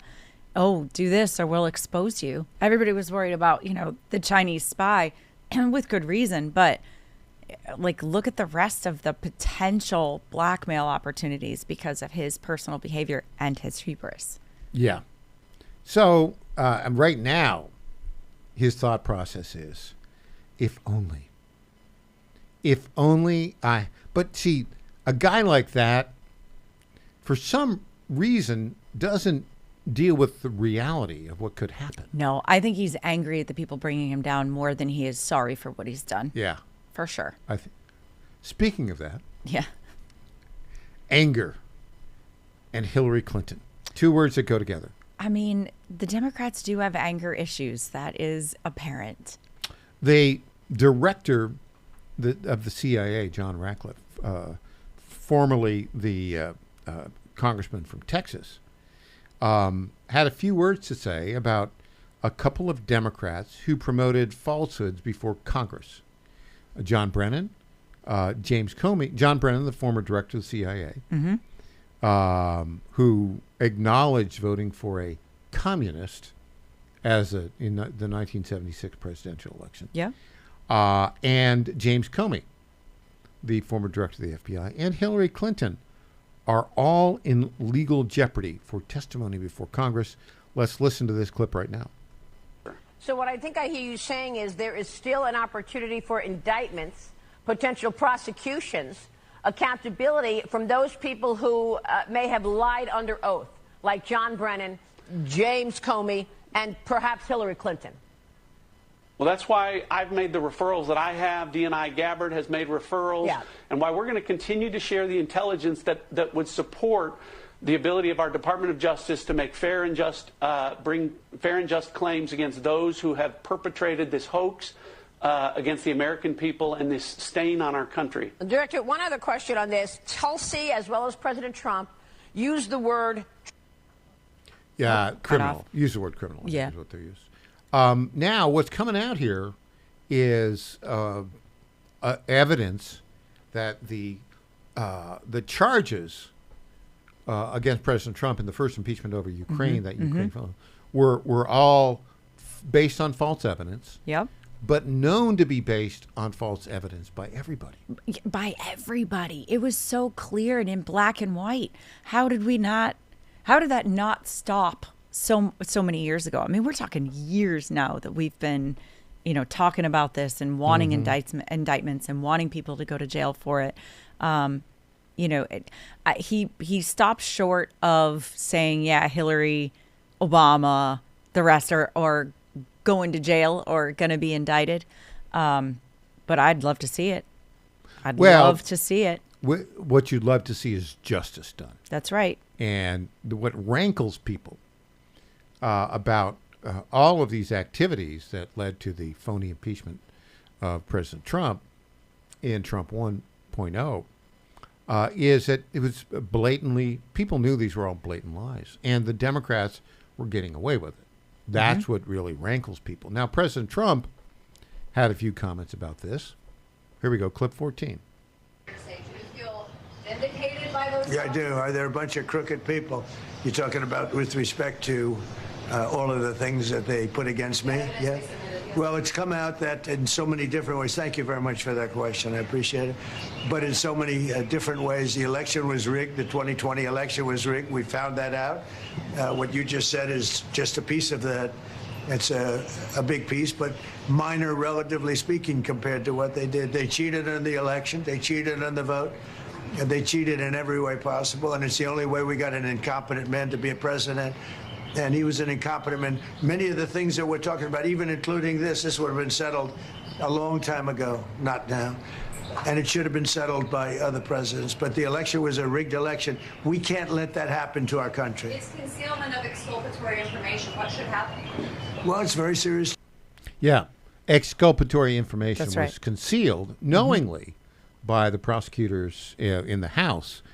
Your reaction to that, EJ? Well, I think the public gets tired of hearing it was a rigged election, but that's unfortunate. I don't think we should stop talking about that, because if they would do it to him in 2020, they will do it to anybody else going forward, right? They will manufacture evidence out of nothing. They will make wild allegations that have no basis in truth, right? When we talk about Swalwell, we have videos, we have credible people, we've got many witnesses, etc. When we're talking about, the Hunter Biden laptop, the Russia collusion hoax, these are things where we knew right away that it was a fabrication and not based on anything in truth. And so I think it's dangerous to let it go. I think we have to continue to fight for justice there, because if we don't, it'll just happen again. Here's a breaking story. Yeah. From Just the News by our good friend John Solomon. Famed Harvard Law professor emeritus Alan Dershowitz says he believes President Trump could have grounds to expunge his 2019 impeachment in the House after bombshell new evidence revealed the intelligence community failed to disclose that his main accuser had the potential for bias, made a false statement, and only had hearsay to back up his allegations. Yep. Yeah. Boom. That's it. That's all. So, people have, the heads have to roll. We've been saying this. Remember, when we voted for Donald Trump we wanted him to drain the swamp. We wanted him to get rid of the machines in there. And I get it. It's difficult. It's not something you can just snap his fingers and get it done. But I think heads have to roll to restore some trust in the system, in literally everything, in our media, in our government officials, all the way up to the presidency. People are getting frustrated that people aren't going to jail.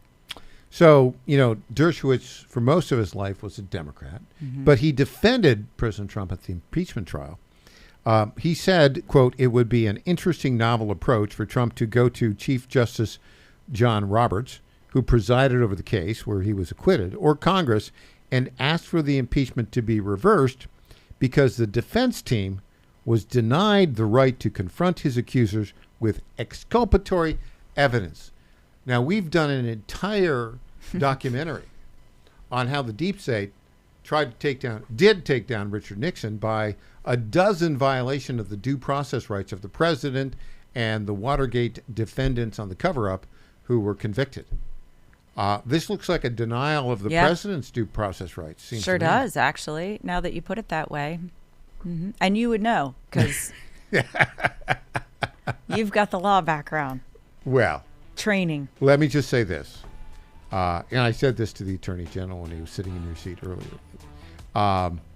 I'm trying to make sure I pass the constitutional law class next week in the test that Judge Usman will deliver to us. And, he's the Attorney General. There are other attorneys that actually have practiced law. Sure. But I think this is a denial of due process to the president. Agree. I think, look, do it. Do it, Mr. President. I'm all in favor of it. In fact, we might do a little... Make some heads roll, We might do a little documentary on it. Back with E.J. Haust after this.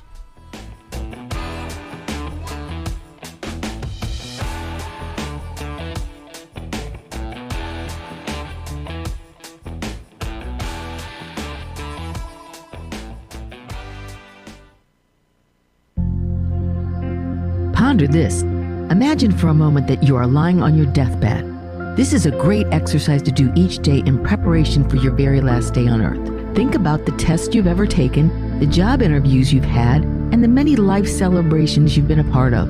In all of these cases, preparation makes for successful outcomes. The same is true for dying. We must prepare every day for the day we are to die, in case today might be our last. Make sure you are right with the Lord first and foremost.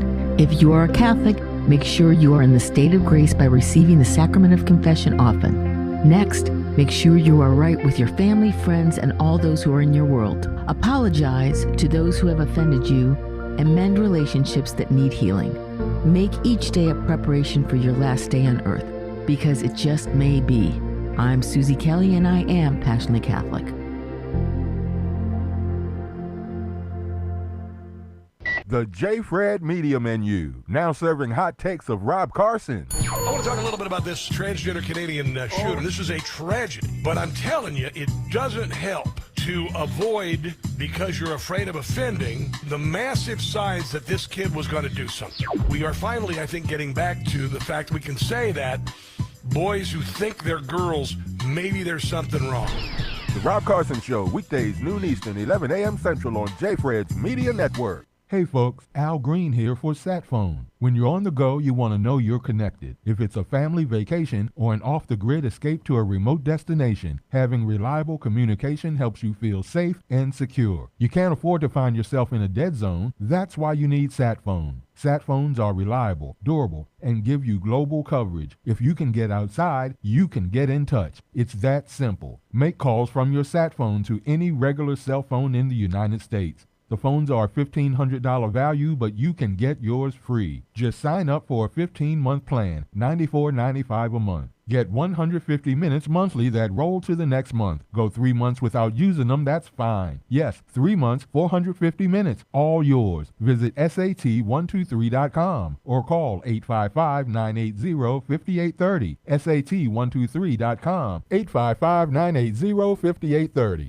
Get surety and security with your SatPhone. Call now. President Trump is already transforming Washington, D.C., making it the safest, cleanest, and most beautiful city in the world. But we need fighters on the ground to keep it going. I'm John Fredericks, and I'm running for chairman of D.C. GOP Ward 2 to make sure Trump's vision for this city becomes a reality. Safe streets, clean neighborhoods, and yes, rat-free. Go to MakeDCGreat.com. That's MakeDCGreat.com right now and send a donation. Let's finish what President Trump started. Donation limit $200. I'm John Fredericks, and I paid for this ad. Congratulations to my friend Michael Patrick Leahy on 9 years of journalistic excellence. I'm Lenny McGill, owner and founder of the Glock Store here in Nashville, Tennessee, and a proud sponsor of Michael Patrick Leahy's Tennessee Star Network for over 5 years. When we started, he was on just one local station. Now, he's on 20 stations. His motto, find the truth and report it. And as long as he sticks to that, we'll stick to being a sponsor. And next year, Michael, let's have a party for you right here at the Glock Store.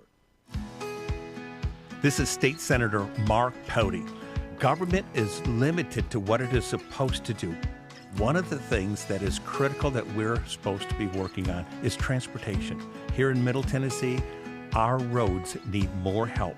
As your state senator, we are focused on getting more money reoccurring without a new tax increase for our roads here in Tennessee. This is State Senator Mark Pody. Paid for by Campaign for Mark Pody, Christina Hibden, Treasurer. Welcome back to the Michael Patrick Leahy Show. Now, here's Michael Patrick Leahy. In studio, E.J. Haast, official guest host of the Michael Patrick Leahy Show, and a political refugee from Minnesota, Stan, who's received asylum here in the great state of Tennessee. Every time you turn around, there is evidence of your wisdom for leaving Minnesota, Stan. That is true. I mean, literally every day. Here's the latest. Here is the, another alleged Somali scam put together by Ilhan Omar. Here's Senator Joni Ernst of Iowa talking about it. One of our spending bills making its way through Congress was a $1 million earmark from Representative Ilhan Omar of Minnesota, which was an earmark that was supposedly going to a substance abuse clinic which actually happened to be housed in a restaurant and run by 3 individuals that share the same residential address, according to their IRS paperwork. Tons of red flags.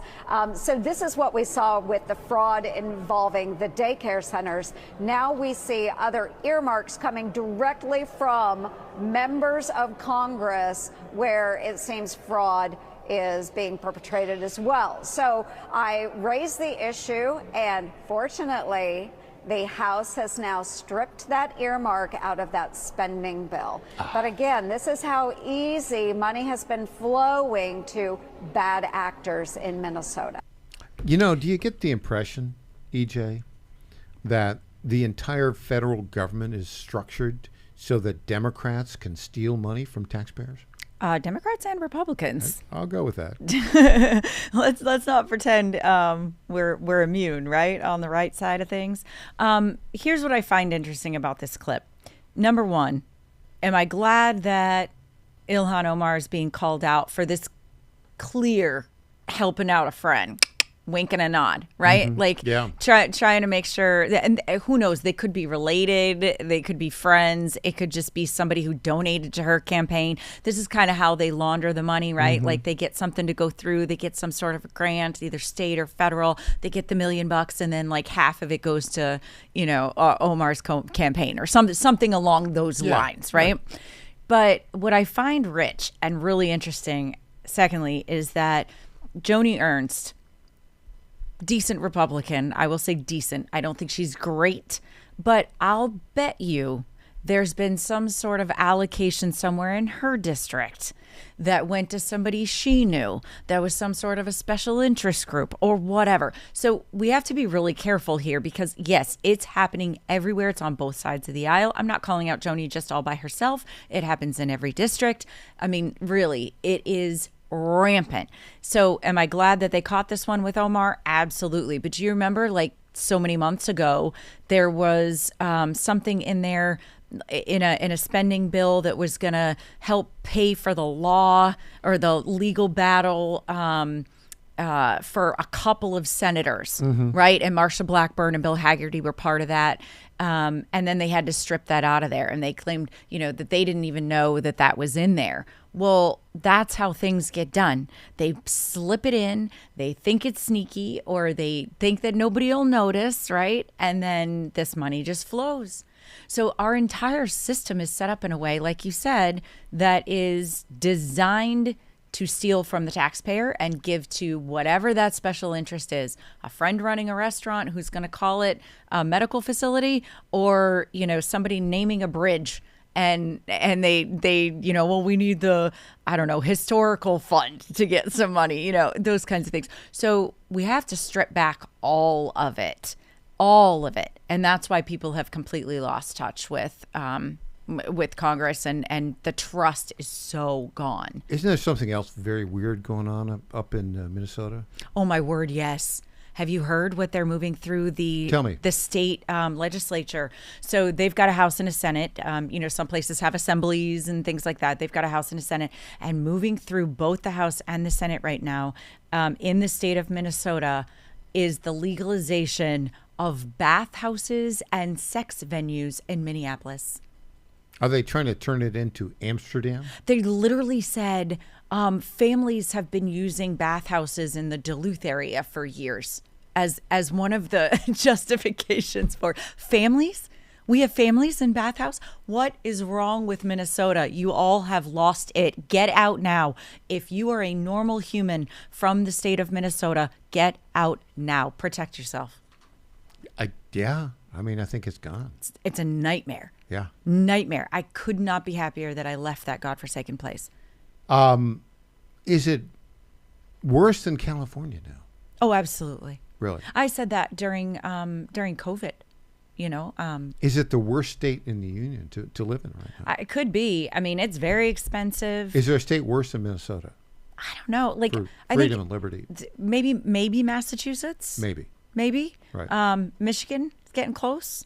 Although Hochul now is seeing the writing on the wall. And if she wants if she wants a higher office, she's going to have to turn things around there. But I mean, maybe California. I know Hawaii is extremely expensive and very limiting.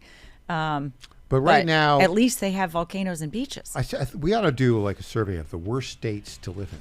Minnesota, California. Minnesota gets my vote. But I'm biased. I lived there. You lived there and got out there as soon as you could. All right, E.J. Haas, thanks so much for joining us today. Thank you. We will see you on Friday. Up next, Tom Pappert with the latest on Kilmar, Abrego Garcia. I know the saga continues, and the legal bills are up to over $20 million now to keep the alleged human smuggler out of prison. Back after this.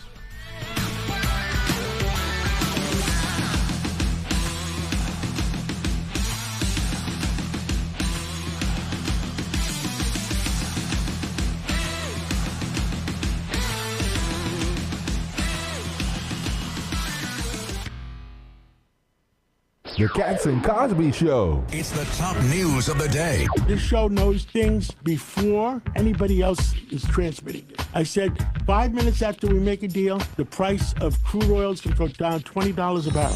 Well, it went down $20 a barrel today. It did. 15 days from now, and if it looks like we have a good deal, it'll go down another $25 a barrel. Cats and Cosby, 5 Eastern, 4 Central on the John Fredericks Media Network. And that's a good sign for us, obviously, and for the free world. Lifestyles Unlimited is a real estate education group that gives you the roadmap and resources to start building income through real estate. You'll learn practical strategies for extra income and make informed decisions, one step at a time. Join today for just $297. That's a 60% savings off the regular price of our real estate education program. Text radio to 88007. That's RADIO to 88007. Presented by Lifestyles Unlimited. How much did you win at Rosie's Gaming Emporium? Hi, I'm Jerry from Richmond. I won a $23,000 jackpot at Rosie's. I'm Tammy. I'm from Newport News, and I just won a $5,400 jackpot from Rosie's. Hi, my name is Kim, and I'm from West Virginia, and I won $99,000 jackpot at Rosie's. Are you ready? Learn more about Rosie's rewards and jackpots at rosiesgaming.com. Must be 18 or older. Problem gambling? Call 1-888-532-3500. John Fredericks loves his radio and TV audience, but did you know how to follow the Godzilla of Truth wherever you go? Download the John Fredericks Radio Show app to listen live nationwide. For the daily chit-chat, Trucking the Truth, download the Getter app and join the morning fun on Getter Live from 6 to 10 a.m. Follow John Fredericks on Getter, Truth. Get your truth by the truckload from America's Godzilla of Truth, The John Fredericks Show, weekdays 5 to 9 a.m. on WENO Nashville, KQPN West Memphis. Breaking news at Town Hall. I'm Bob Agnew in Washington. Tensions are still running high between the U.S. and Iran, and at the heart of the conflict, hostilities over the Strait of Hormuz. The standoff between the U.S. and Iran has deepened as Washington's declared it had blockaded Iran's ports, and Iran is threatening to strike targets across the region. Pakistan says officials are racing to bring the sides together again for more talks. Though last week's ceasefire is appearing to hold, the showdown over the Strait of Hormuz has risked reigniting hostilities and deepening the region-wide war's economic fallout. I'm Charles Tilledesma. U.S. wholesale prices surged last month as the Iran war drove up the cost of energy. Here's Bernie Bennett with more details. The Labor Department reported Tuesday that its producer price index, which measures inflation before it hits consumers, rose 0.5% from February and 4% from March of 2025. The year-over-year gains was the biggest in more than 3 years. Energy prices surged 8.5% from February. Excluding volatile food and energy prices, so-called core producer prices rose a modest 0.1% from February. And that is Bernie Bennett reporting. On Wall Street, the Dow is up 300 points. The Nasdaq up 367 at this hour. Despite promised tax relief, most Americans still think they're being forced to pay too much to the tax man. Tax refunds are up this season, but according to a Fox News poll, about 7 in 10 registered voters still say their taxes are too high. That's up from about 6 in 10 last year. Even with the expectation that many households will see more income from the Republicans' tax legislation, the Congressional Budget Office estimates that that legislation will ultimately largely benefit the richest Americans. Polling shows that many Americans Americans may not be feeling those benefits, with their tax refunds being eaten up by higher prices as the U.S. experiences a spike in inflation. I'm Lisa Dwyer. More on these stories at townhall.com. Hey, I am Brant, and her name is Sherry, and she's a friend and a colleague of mine, and we were just praying for her, actually, because she had a major surgery she just went through. Yes, and I am very happy about something you actually talk about all the time, which is Medi-Share. That's right. Of course. Yeah. So what was your experience like with Medi-Share and your healthcare bills? You know what? It was seamless, and that's such a blessing when you're already nervous about a health issue, which I was. Yeah. Members shared my expenses. There were zero problems, and let me tell you, having people pray with you when you call in, and it's just what you need. It's so refreshing. Yeah, that's what I keep telling people. People love Medi-Share and saving tons of money. The typical family, I'm fond of saying, can save $500 a month. I am so thankful for Medi-Share. It's so different, and I mean different in a very, very good way, Brant. It is a good different. Call right now. They're so easy to talk to. You can get a price within 2 minutes. Here is the number. Call 844-94-BIBLE. That's 844-94-BIBLE. 844-94-BIBLE. And now here's Rich Thomason with a midday Wall Street business report. Wholesale prices surged last month. The Labor Department's Producer Price Index, measuring inflation before it hits consumers, rose 0.5% from February and 4% from March 2025. Energy prices surged 8.5% from February. So-called core producer prices rose a modest 0.1% from February, 3.8% from a year earlier. The gains in wholesale prices were smaller than many economists had expected. President Trump predicts any war-related price hikes will be short-lived. Following yesterday's gains, Wall Street's benchmarks opened modestly higher this morning. The financial markets are encouraged by the prospect of another round of U.S.-Iran peace talks. Oil prices have fallen, but remain well above where they were before the Iran war. For the Wall Street Business Report, I'm Rich Thomason. Breaking news and analysis at townhall.com.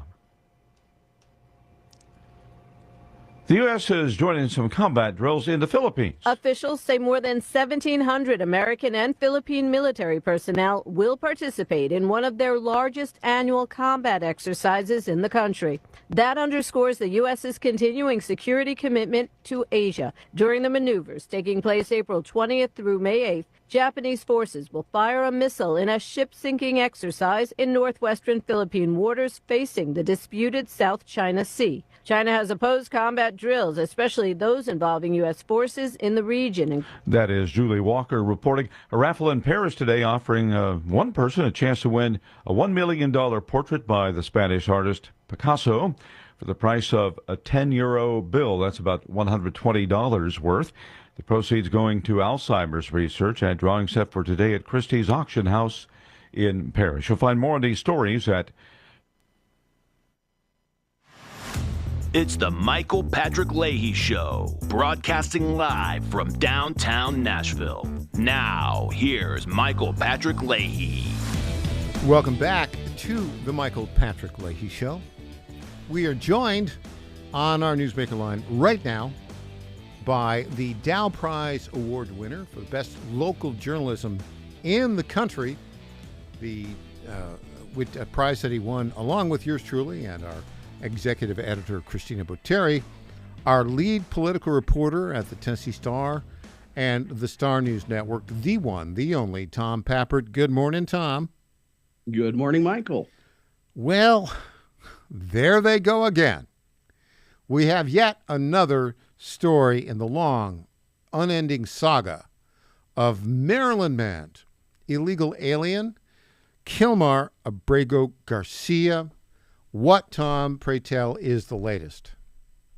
Well, Michael, the government is starting to respond to some of the requests made in the immigration lawsuit. Remember, the Obama-appointed judge has barred the Trump administration from rearresting Abrego Garcia. They've got it all lined up. They're going to deport him to Liberia. They have the jet fueled up on the runway. All they need this judge to do is dissolve her injunction. And as part of the back and forth in this process, Abrego Garcia's attorneys raised to the judge that the decision by acting ICE director Todd Lyons to disregard his request really to go to Costa Rica as opposed to Liberia Well, they say that Todd Lyons didn't have the authority to disregard it because he was illegally the acting ICE director. You see, you're only allowed to serve for 210 days. Then the president has various options to extend this.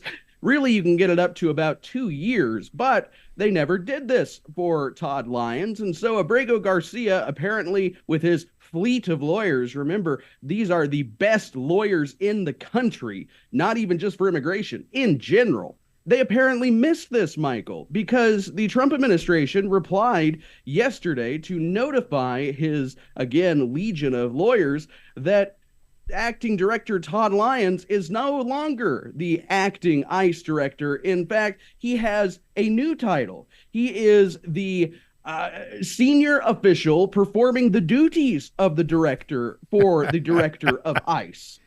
His authority now comes from outgoing Secretary Kristi Noem, incoming Secretary Markwayne Mullin. He does not need to be Senate confirmed. And really, Michael, I think this tells us how the president and this administration is brilliantly playing the cards they've been dealt in the U.S. Senate to get 3 million people deported or voluntarily self-removed from the country, even with a Senate that will never give us, say, a Tom Homan as an ICE director. Yeah, that's interesting. By the way, I don't think Tom Homan wants to be the ICE director, right? I think he likes being the guy who can come in, and he doesn't want to have a good confirmation bill. Although, if you think about it, he would be, very well suited to being the ICE director or even the Secretary of Homeland Security. Either one, he'd be, very appropriate for that. Okay, so what is the timeline in the never-ending saga of Kilmar, Abrego, Garcia, Tom Pappert? Well, currently, Michael, we are waiting for April 28th. That is the date that this Obama-appointed judge, Paula Zinnes, set for a hearing where she will hear the arguments of whether her injunctive or her permanent injunction should be dissolved, which is totally an insane ruling, by the way, but as has been everything with this judge. And in fact, as I was reading this filing from just yesterday where they expose Abrego Garcia's lawyers for their ignorance regarding how the Trump administration and the U.S. government work, I thought, what is the judge going to do, Michael? How is she going to spin this and twist this into a victory for her true client, not the United States taxpayer, in my opinion, but instead Kilmar Abrego Garcia, who I think she would love to adopt at this point. She cares a lot about this guy. Yeah, well, look, this is obvious. She is a political animal presenting and representing the leftist anti-Trump interest in America. That's blatantly obvious. And what she's trying to do here, she's acting in a way that, not directly connected, but in essence, aligned with those who oppose the enforcement of our immigration laws. And what she's trying to do, their strategy here is to delay. And it has been effective to some degree, but they're starting off with this Kilmar Abrego Garcia case.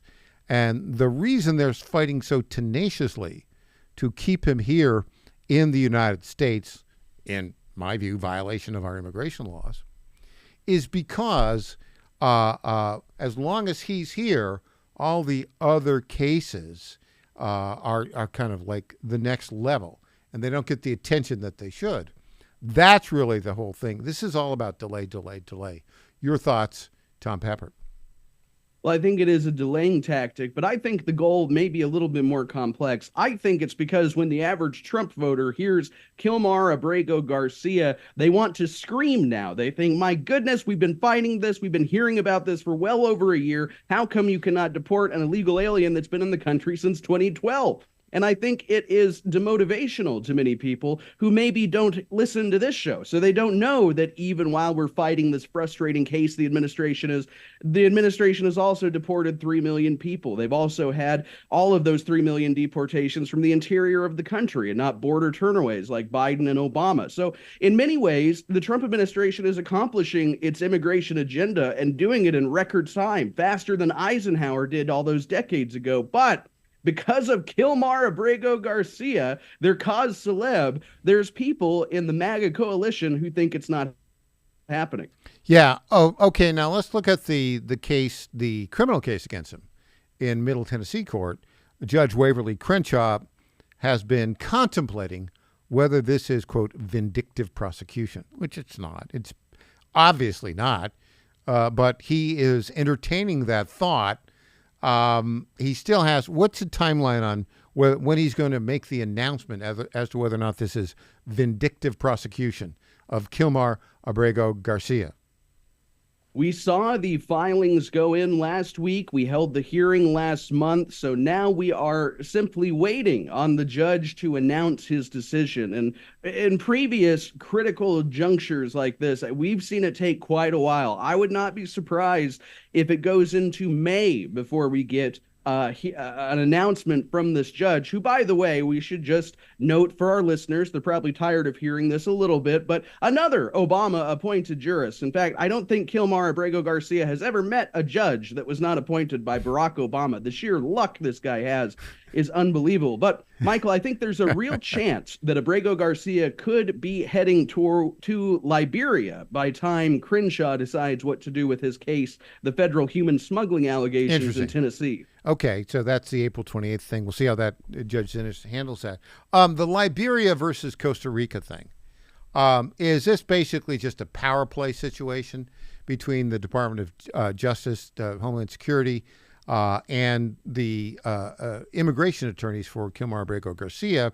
There was a time when he was all set to go to Costa Rica, and then his defense attorneys decided to play hardball, and the government said, not working. What are your thoughts on that?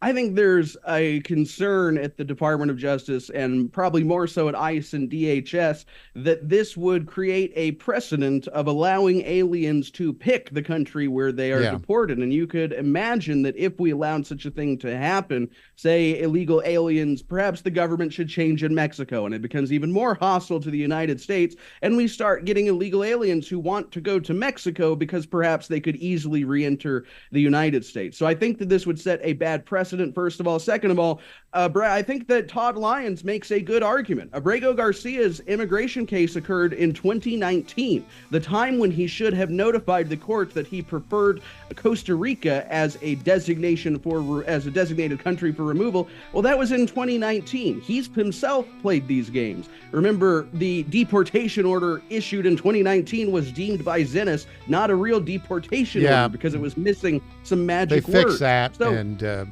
okay, hey, let's turn our attention to Memphis. You got a big story on Memphis. Let's talk about that when we get back with Tom Pappert.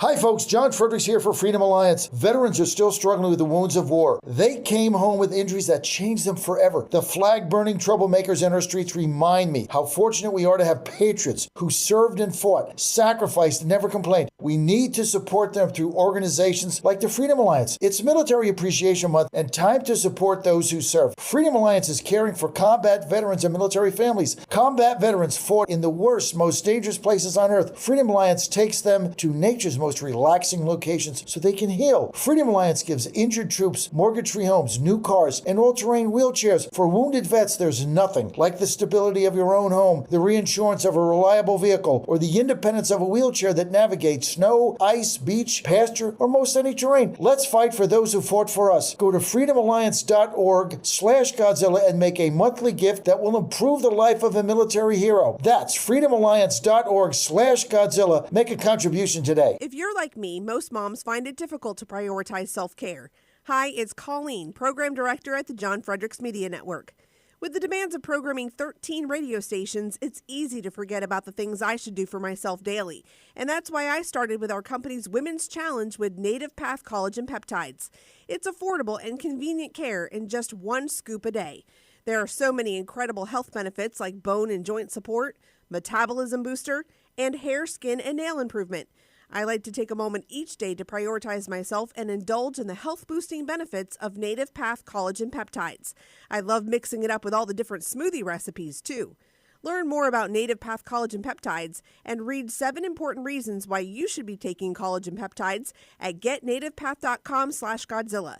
Prioritize your self-care with Native Path Collagen Peptides. Try it risk-free for as low as $21 today and get free shipping at getnativepath.com/Godzilla. Target.com. Target.com is an online e-commerce tire retailer. We are here to serve the American public with the best possible customer service, the best pricing, and we make it extremely easy. We have many name brands and a lot of low-cost tires. The price is right, and it's easy. You go online to Target.com, Tireget.com, Target.com. You go there, you put your zip code in, all the inventory displays right in front of you. You can call in for help if you want to. We'll help you get the tire that you need. But we will take the tires you buy and at no extra charge deliver them to the dealer right by your house where they will be installed at the market price. It's easy. The best price, the best service. Great people to deal with. Thank you for going to Target.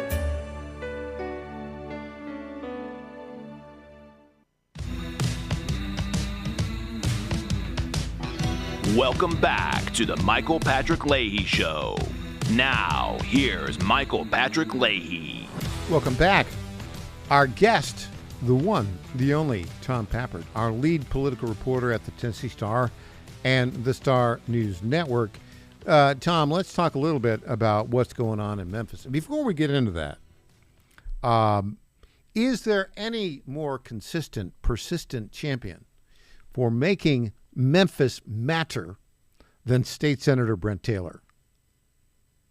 I don't think there is, Michael. In fact, I'm jealous. I think every city needs a man like Brent Taylor, who is just going to devote himself and his considerable financial resources to saving the city. I know President Trump has had, obviously, a big impact with the Memphis Safe Task Force. FBI Director Kash Patel sent a task force there himself last year, even before that task force arrived. But all of this, I think Memphis is being elevated to national prominence by the actions of Brent Taylor. I don't think it would have happened without the state senator from Shelby County. Yeah, and he's really, it's interesting because I've watched his career develop, and he's served as a Shelby County commissioner for a while, and he's very adept at communicating and building alliances, and that's really what has been, to me, because we've been reporting on Tennessee politics for decades.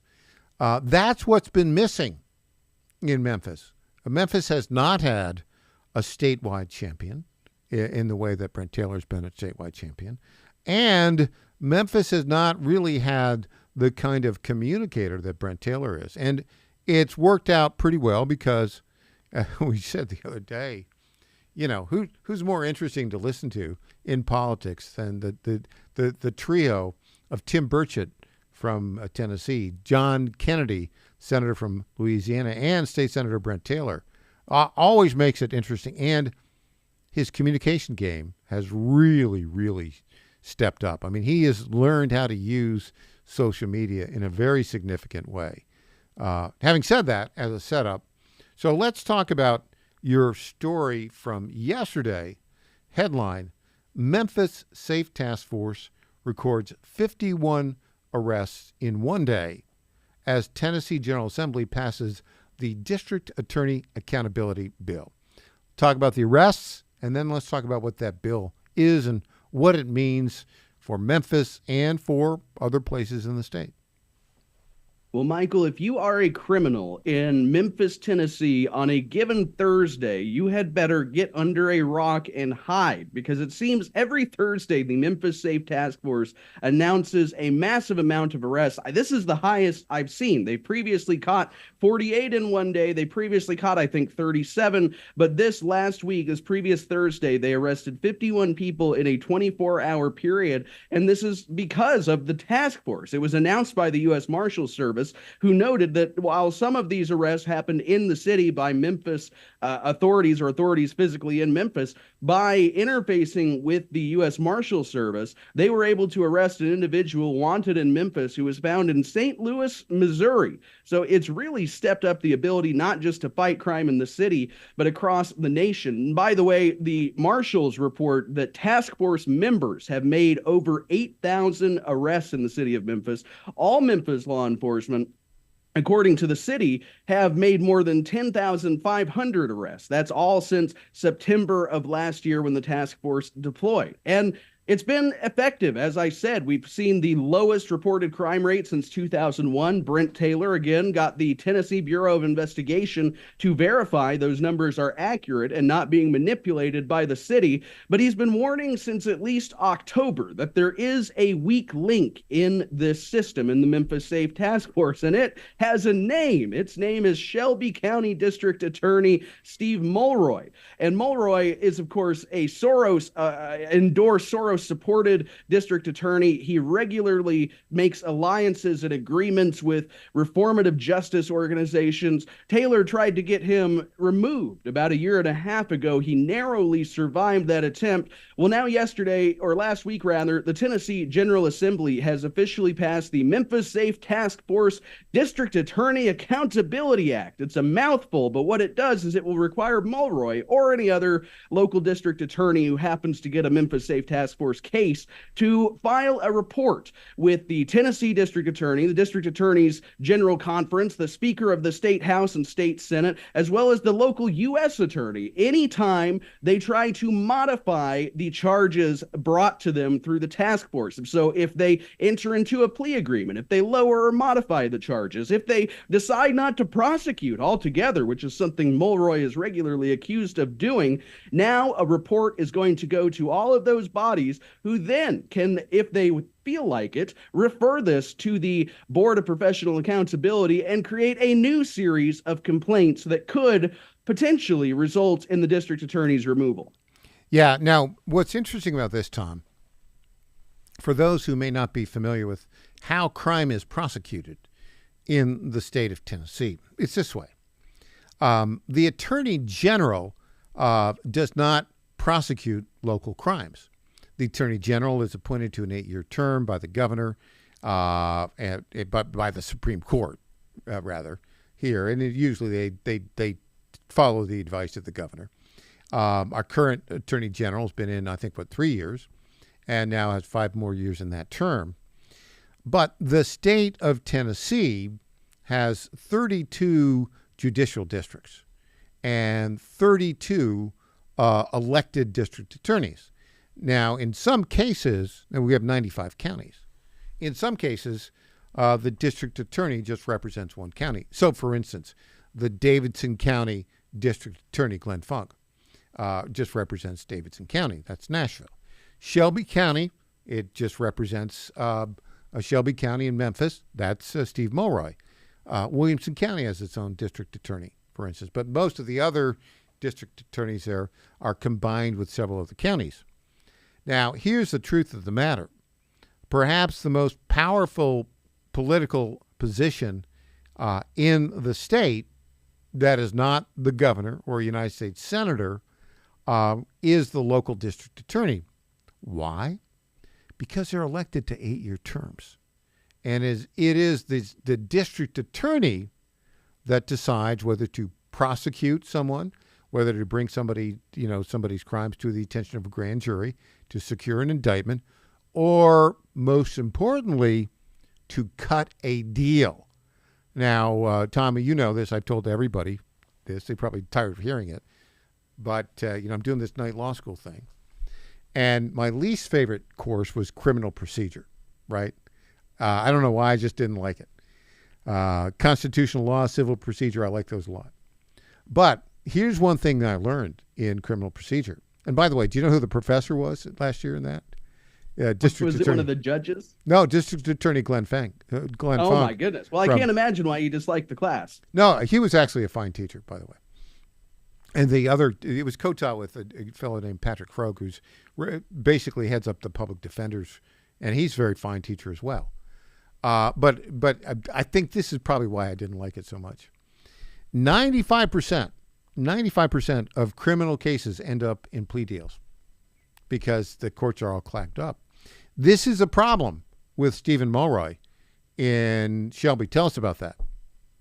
Well, it's the problem is plea deals, of course. I think it's the overwhelming majority, something like north of 80%. We just reported it in the last few months of cases that come before him result in a plea deal. But he's also faced additional scrutiny beyond the soft plea deal accusations that plague so many district attorneys, where he is accused of abusing his prosecutorial discretion to simply not prosecute at all. You know, at least with a plea deal, the conviction usually goes on the record. Maybe it's a misdemeanor instead of a felony, but it establishes that a person went before a judge and was found guilty. If the prosecutor uses his discretion not to bring the case at all, to simply drop the charges, essentially, then that means this person is let back out onto the street to potentially do whatever action brought them there in the first place again and again and again. And I think that is what you specifically get with these restorative justice themed, George Soros supported district attorneys like Steve Mulroy, who, as you said, it's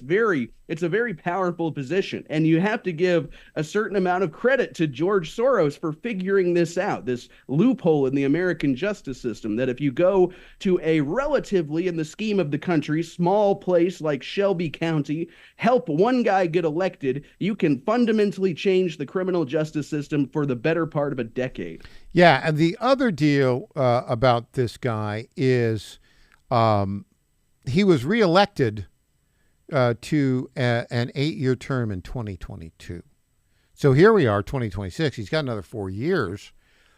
This bill, though, I think is going to, that just passed the General Assembly, the governor will sign it, is going to be really an accountability for him to so that he doesn't let all these crazy criminals out.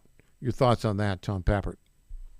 Well, that's right, and I certainly hope that's what he does, because it would save the Tennessee General Assembly and as well as other authorities the difficulty of getting this guy recalled, which would have to happen through the Tennessee General Assembly after a complaint, etc. But that is, I think, what everybody wants. That's what Brent Taylor wants, is for the district attorney to do his job. These very well-trained and highly respectable law enforcement professionals from federal, state, and local agencies are all working in concert. They've gotten 10,000 people off the street combined. All I think anybody is asking is for the district attorney to make sure that these cases result in convictions wherever possible. And I tell you, one guy who will be tracking the performance of the district attorney with very close scrutiny is State Senator Brent Taylor. Tom Pappert, an excellent report as always. Thanks so much for joining us. Always a pleasure, Michael.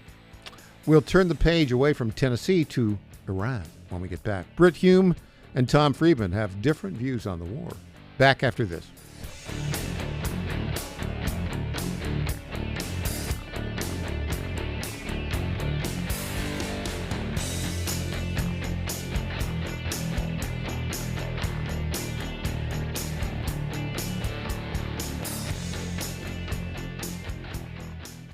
Everyone, EJ Haast here, founder of the Digital Footprint Management Agency and frequent guest on the Michael Patrick Leahy Show, here to tell you about GetFoundEverywhere.com. Customers are searching for your business everywhere: Google, Apple Maps, TikTok, and new AI platforms like ChatGPT and Gemini, which is a total disruptor. Traditional search engine optimization isn't dead, but it is on life support. Old tactics don't work anymore. So how can you make your business stand out? GetFoundEverywhere.com makes your business pop on over 50 search, map, review, and AI-driven platforms. With one easy dashboard, manage business profiles, social media accounts, direct messages, even texts and reviews. GetFoundEverywhere.com is affordable, boosts your visibility, and gets your business more customers. It's time to step up your game the easy way. Save time, save money, and get more customers with GetFoundEverywhere.com. This is State Senator Mark Pody. Government is limited to what it is supposed to do. One of the things that is critical that we're supposed to be working on is transportation. Here in Middle Tennessee, our roads need more help. As your state senator, we are focused on getting more money reoccurring without a new tax increase for our roads here in Tennessee. This is State Senator Mark Pody.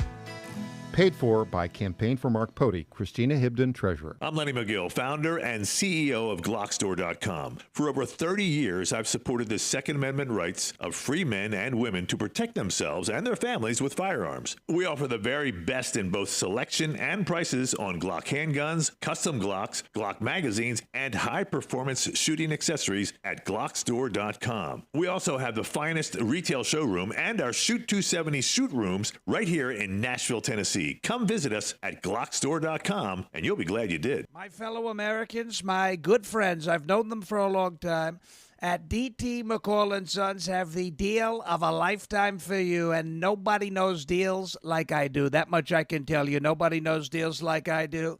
The lumber yards, they can hit you with hidden charges for up to $200 extra. They'll charge you for cords and hoses and haul-offs. Your money goes all over the place and out of the state, and most importantly, out of your pockets. How do they get away with that? I don't know how they do that, but on day one, if you buy from McCall's, we are going to stop the hidden charges as soon as you buy it. D.T. McCall & Sons has locations in Lebanon, Carthage, Lafayette, Cookeville, and Franklin, and they have been family-owned in Middle Tennessee for over 100 years. Head to one of their stores today or check them out at dtmccalls.com. You're going to love it, believe me. Impersonator not endorsed by Donald Trump. We're called the volunteer state for a reason. Tennesseans show up for their neighbors, their communities, their kids. So when President Trump heard the calls of parents, we're fighting for school choice, the civil rights statement of the decade. Tennessee responded. Governor Lee has signed education freedom scholarships, empowering parents to use their own tax dollars to pay for a school that best fits their child's needs. Today, education freedom scholarships are serving 20,000 students, but thousands more are still locked out. Governor Lee is pushing to open education freedom scholarships to all Tennessee families, putting every parent in the driver's seat of their children's education. But we must put an end to the wait, because in the volunteer state, we don't leave anyone on the sidelines. The time to open doors for Tennessee families is here and now. It's time to empower every kid. Yes, every kid. Paid for by Yes Every Kid. Welcome back to the Michael Patrick Leahy Show. Now, here's Michael Patrick Leahy. And welcome back to the Michael Patrick Leahy Show. If you want to call in, our number is 615-814-2848. 615-814-2848. You can also watch us on many, many social media outlets, including, let's go down the list, my X feed, Michael P. Leahy, and Tennessee Star, the Tennessee Star. Also YouTube, Rumble, Roku TV, Apple TV, Firestick TV. I'm sure there's something else out there you can find us on. You can hear us on Spotify and all over the place, and online at the John Fredericks Media Network app. Okay, so let's talk about, we're going to change gears here a little bit. Two very different views of the war against Iran. And let's start off with Britt Hume. Let's see what he has to say about it. Here Iran is badly battered, militarily crushed. They really don't have any cards here, other than the Strait of Hormuz, which we're acting on now. And they come into this negotiation absolutely refusing to give up their nuclear weapon ambitions, which was the bottom line for the president and his negotiators. If that doesn't emphasize that President Trump was correct in assessing in the beginning of this, that Iran was still going for a nuclear weapon and it was something the world could not afford, then I don't know what could. Yeah. I think he's quite right about that. And, of course, now we're getting some buzz that perhaps there will be a second negotiation. And now, if you look at Citizen Free Press, you see that at citizenfreepress.com, it's the new Drudge Report, basically, which I look at all the time. Apparently, J.D. Vance's negotiation position was 20 years of no uranium enrichment, They've come back allegedly and said 5 years, and now they want to have another talk. I don't know. We'll see. I'm skeptical. I think that it's really force they respond to, but they have no interest in giving up the nuclear capability. All right. Would you like to get another view of this whole thing? Let's listen to Thomas Friedman. You know who he is? He's what he was. I think Friedman. He won a Nobel Prize for economics. I don't know why. It seems like he doesn't understand anything. But that was a long time ago, and he's been an op-ed bloviator at the New York Times for a long time. He's wrong about everything, and in the Iran war, he's pretty much rooting for the other side. Here he is. He was talking to, I think, Michael Smerconish on CNN about this, how he's rooting for baby Netanyahu and Donald Trump to lose to the Iranians. Well, am I overstating it? Let's watch and see. Yeah, I find myself, Michael, in a situation where I really want to see Iran defeated militarily, because this regime is a terrible regime for its people in the region, and nothing would improve the region more than the replacement of this regime with a regime in Iran that was focused on enabling its people to realize their full potential and integrating peacefully with other countries and stop occupying Lebanon, Syria, Iraq, and Yemen. So I'm all for that. The problem is I really don't want to see Bibi Netanyahu or Donald Trump politically strengthened by this war, because they are two awful human beings. They're both engaged in anti-democratic projects in their own countries. They're both alleged crooks. They are terrible, terrible people doing terrible things to America's standing in the world and Israel's standing in the world.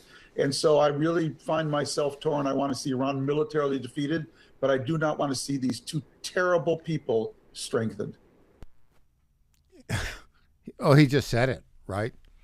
That is the epitome of Trump derangement syndrome. Well, I don't want something that's good for the United States of America because, it might strengthen the political position of Donald J. Trump. Now, I want to talk about that here a little bit. You see I saw this guy, Rod Dreher, right? Kind of an odd duck, who's been writing. He has a Substack, and he had a piece that was sort of interesting. We'll get to this in a bit about the fall of Orban, his loss in Hungary. Now, Dreher has kind of bounced around the conservative world. He's been a columnist with the American Conservative. He did writing for a little bit for National Review, some for the New York Post. But his writing at the American Conservative got a little weird, and the guy that was backing him there said, hit the road. And he's actually living in Hungary now. And he's a fellow at the Danube Institute. And he had a piece about the loss of Viktor Orban there, a big Trump ally. And how it wasn't as bad as people think, because the idea of the anti-European Union autocracy is one that's taken hold in Hungary and other parts of Europe. Well, we'll see about that. But he said something. He said, well, the war in Iran is not going well, and it's likely to hurt Trump at the midterms. I don't think that's true at all. I think the war in Iran is going very well. This is my view, right? Astrid, what are the issues involved there right now? Well, the Islamist terrorists who run Iran are intransigent. As Britt Hume said, what is it they want to accomplish?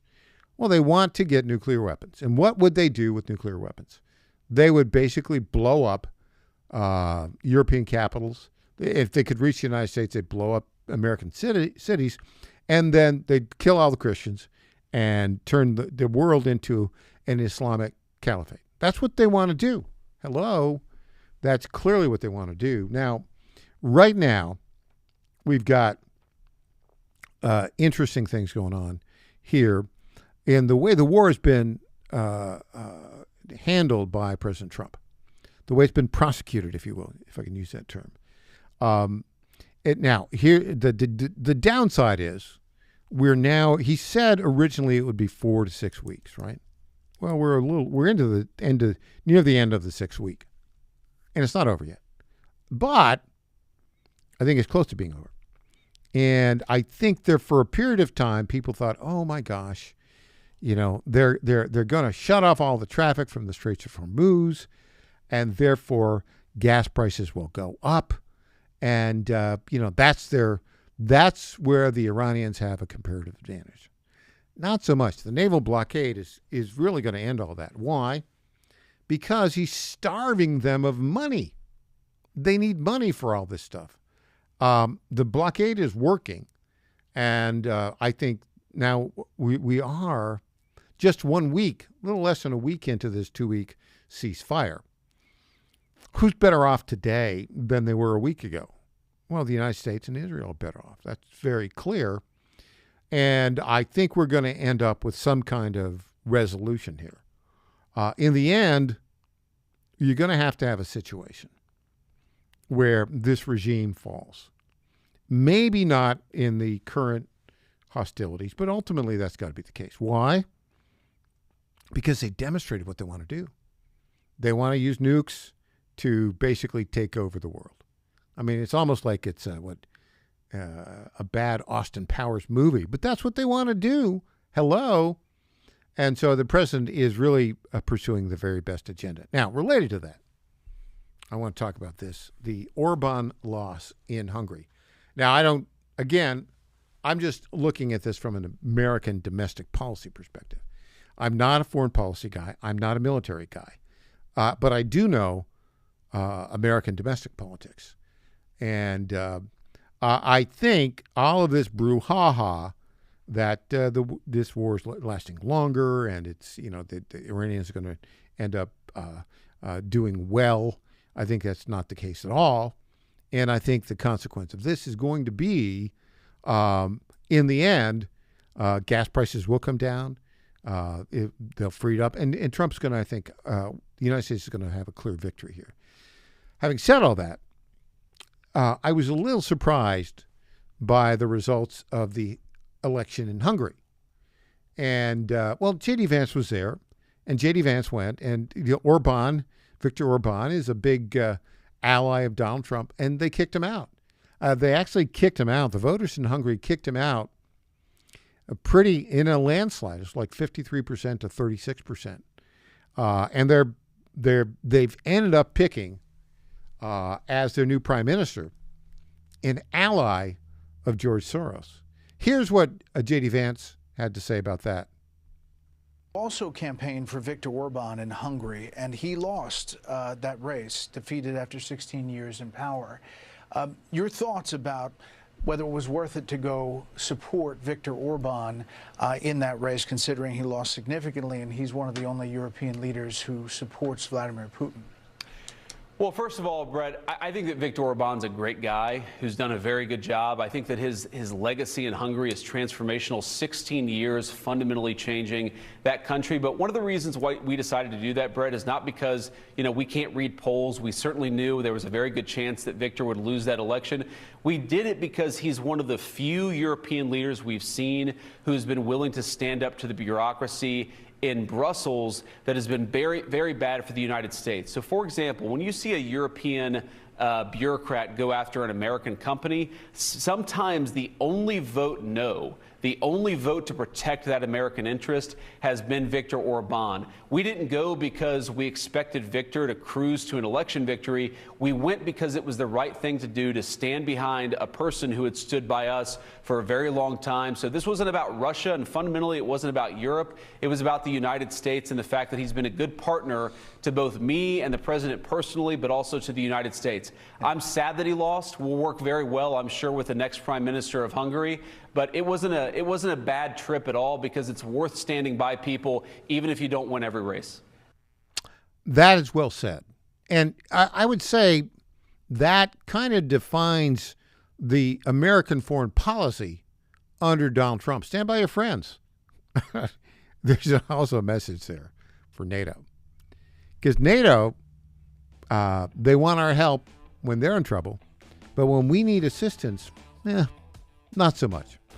When we come back, folks, it'll be that time of day again. It'll be time for News Potpourri. This is the Michael Patrick Leahy Show, and we're broadcasting live from our studios in Nashville, Tennessee. And all of these stories can be found at TennesseeStar.com, TennesseeStar.com. Back with News Potpourri after this.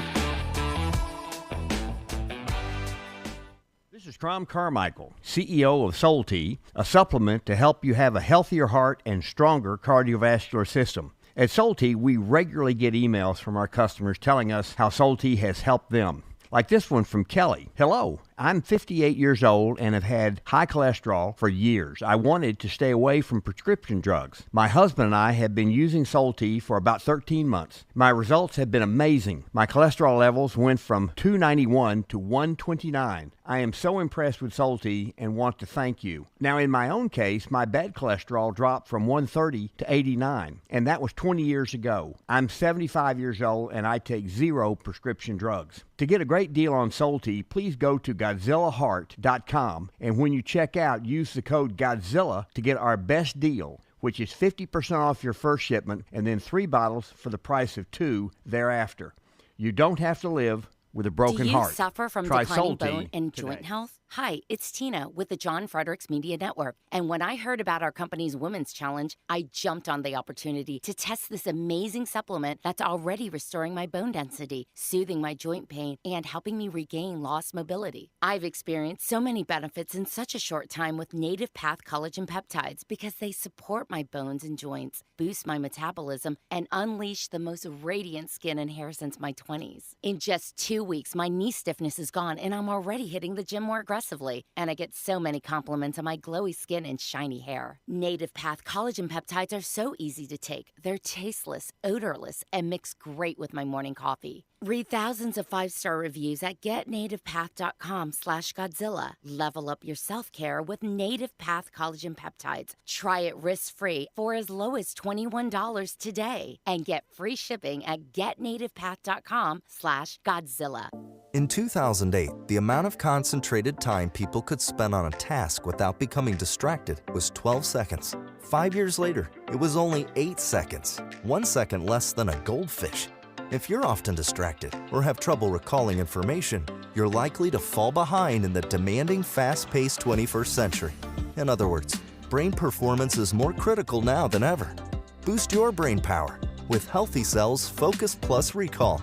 Science-backed nootropics to help you sharpen focus, concentrate longer, enhance recall, improve mental speed, learn rapidly, and be more alert. It's a pill-free brain supplement made with maximum absorption ingestible gel technology, designed to feed your brain at the cellular level. Take it for a test drive. Go to HealthyCell.com and use code GODZILLA for 20% off your first order of Focus Plus Recall. That's HealthyCell.com, code GODZILLA for 20% off. Welcome back to the Michael Patrick Leahy Show. Now, here's Michael Patrick Leahy. And welcome back to the Michael Patrick Leahy Show.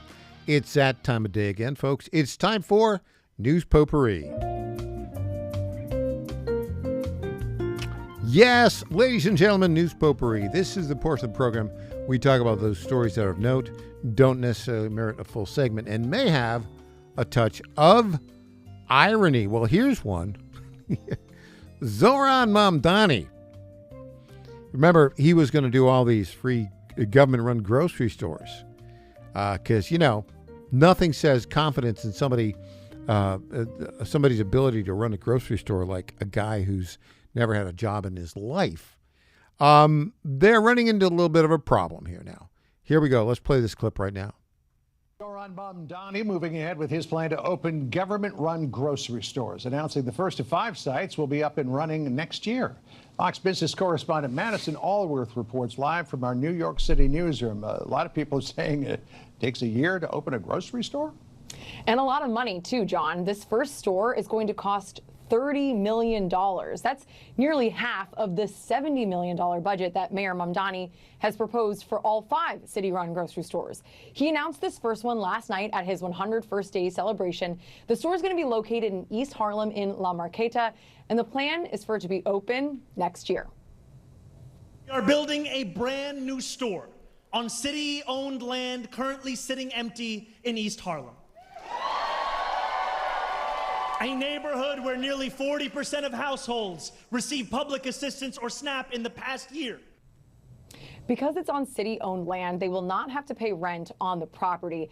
Mamdani pointed out that grocery prices in the city have increased since the pandemic, but he failed to point out how city-run grocers in other cities have failed to actually help residents. Similar efforts in places like Kansas City have struggled to stay afloat despite millions in taxpayer dollars. Sun Fresh Market permanently closed this August after suffering from high crime, empty shelves, and unsustainable losses. Okay, so that's what's going to happen here. I mean, the people that he's going to hire don't know anything about how to run a grocery store. That's a hard business. And if you haven't been doing it for a long time, you're not going to know what to do. By the way, here's a breaking story. A federal appeals court today, this morning, ordered U.S. District Court Judge James Boasberg, you know who he is, the anti-Trump guy, to end his efforts to, quote, hold Trump administration officials accountable for flouting his orders in a high-stakes immigration case. What was that case? Yeah, his orders came, this was when they sent the Tren de Aragua gang down to El Salvador. Remember, the planes were in the air, and he gave them an order to turn around verbally and didn't document it until the following morning. That's what he's all about. Kind of crazy. Speaking of crazy, the theme here is Democrats are crazy. Now, there are, a dozen states that are dominated by Democrats, and they're all crazy, and they don't work. Maryland is a lead example of that.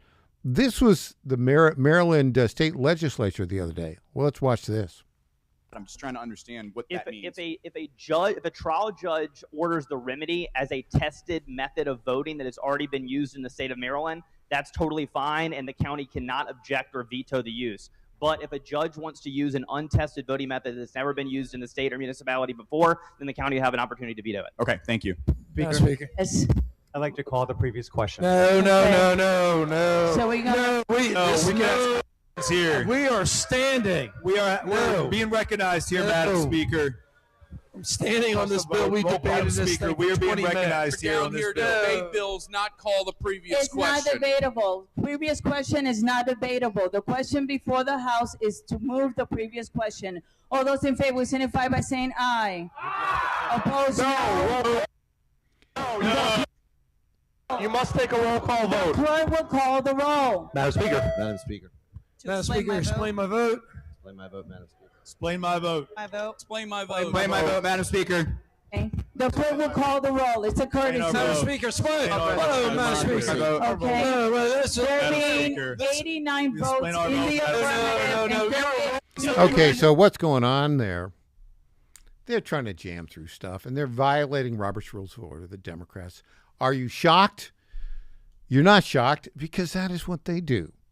And thank goodness, that we live here in Tennessee. Okay, Tennessee's a great state.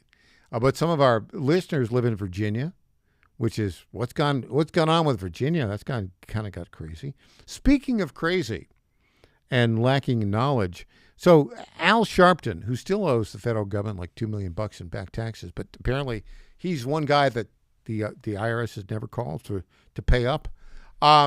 He's been holding this convention about DEI, and people were asked, what does DEI mean? And here are the answers. No justice. No peace. No peace. No glory.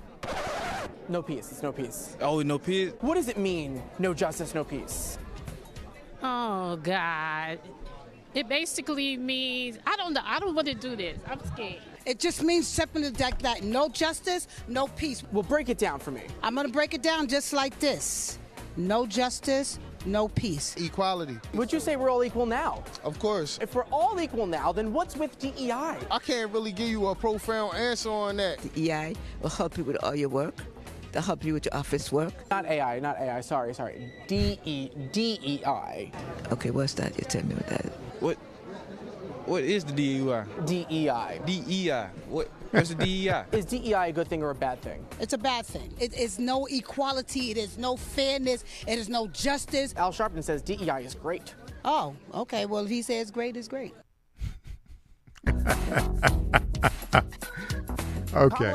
That's just too funny. DEI, diversity, equity, and inclusion, basically preference for certain groups and not for others. That's what that is. And it's utterly destructive. And with the election of Trump in 2024 for Trump 2.0, it's gone by the wayside. Democrats want to bring it back. But they also don't know what DEI means. They don't know what no justice, no peace means. It means basically he wants to give preference to certain groups, i.e. Democrats, and to hurt other groups, i.e. Republicans, independents, conservatives. That's our show for today. We'll be back tomorrow morning, 9 o'clock Central Time. I hope you have a great day. Go to our website, TennesseeStar.com, TennesseeStar.com. I'm Michael Patrick Leahy. Rob Carson is next.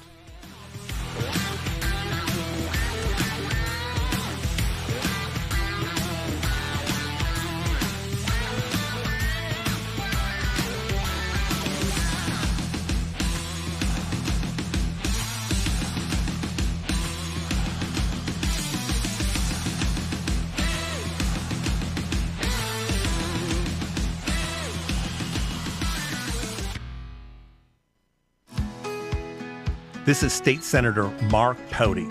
Government is limited to what it is supposed to do. One of the things that is critical that we're supposed to be working on is transportation. Here in Middle Tennessee, our roads need more help. As your state senator, we are focused on getting more money reoccurring without a new tax increase for our roads here in Tennessee. This is State Senator Mark Pody.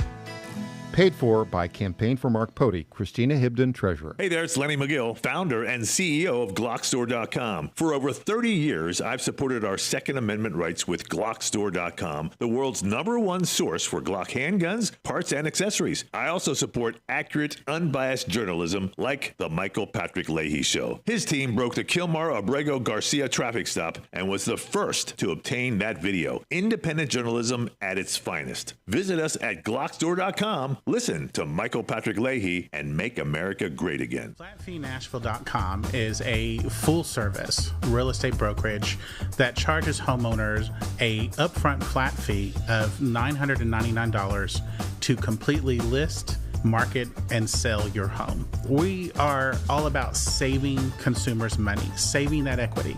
Nobody should hire an agent and feel like when that agent walks in the door, that agent is more concerned about the down payment on their next Mercedes purchase versus saving the equity that those homeowners have worked hard for. I've spent my entire career in ensuring that the equity that people save and they put into their monthly mortgage every single month, as much of that as we possibly can goes back to them when they go to list and sell that home. The idea is to give homeowners the ability to really create generational wealth. FlatFeeNashville.com, FlatFeeNashville.com.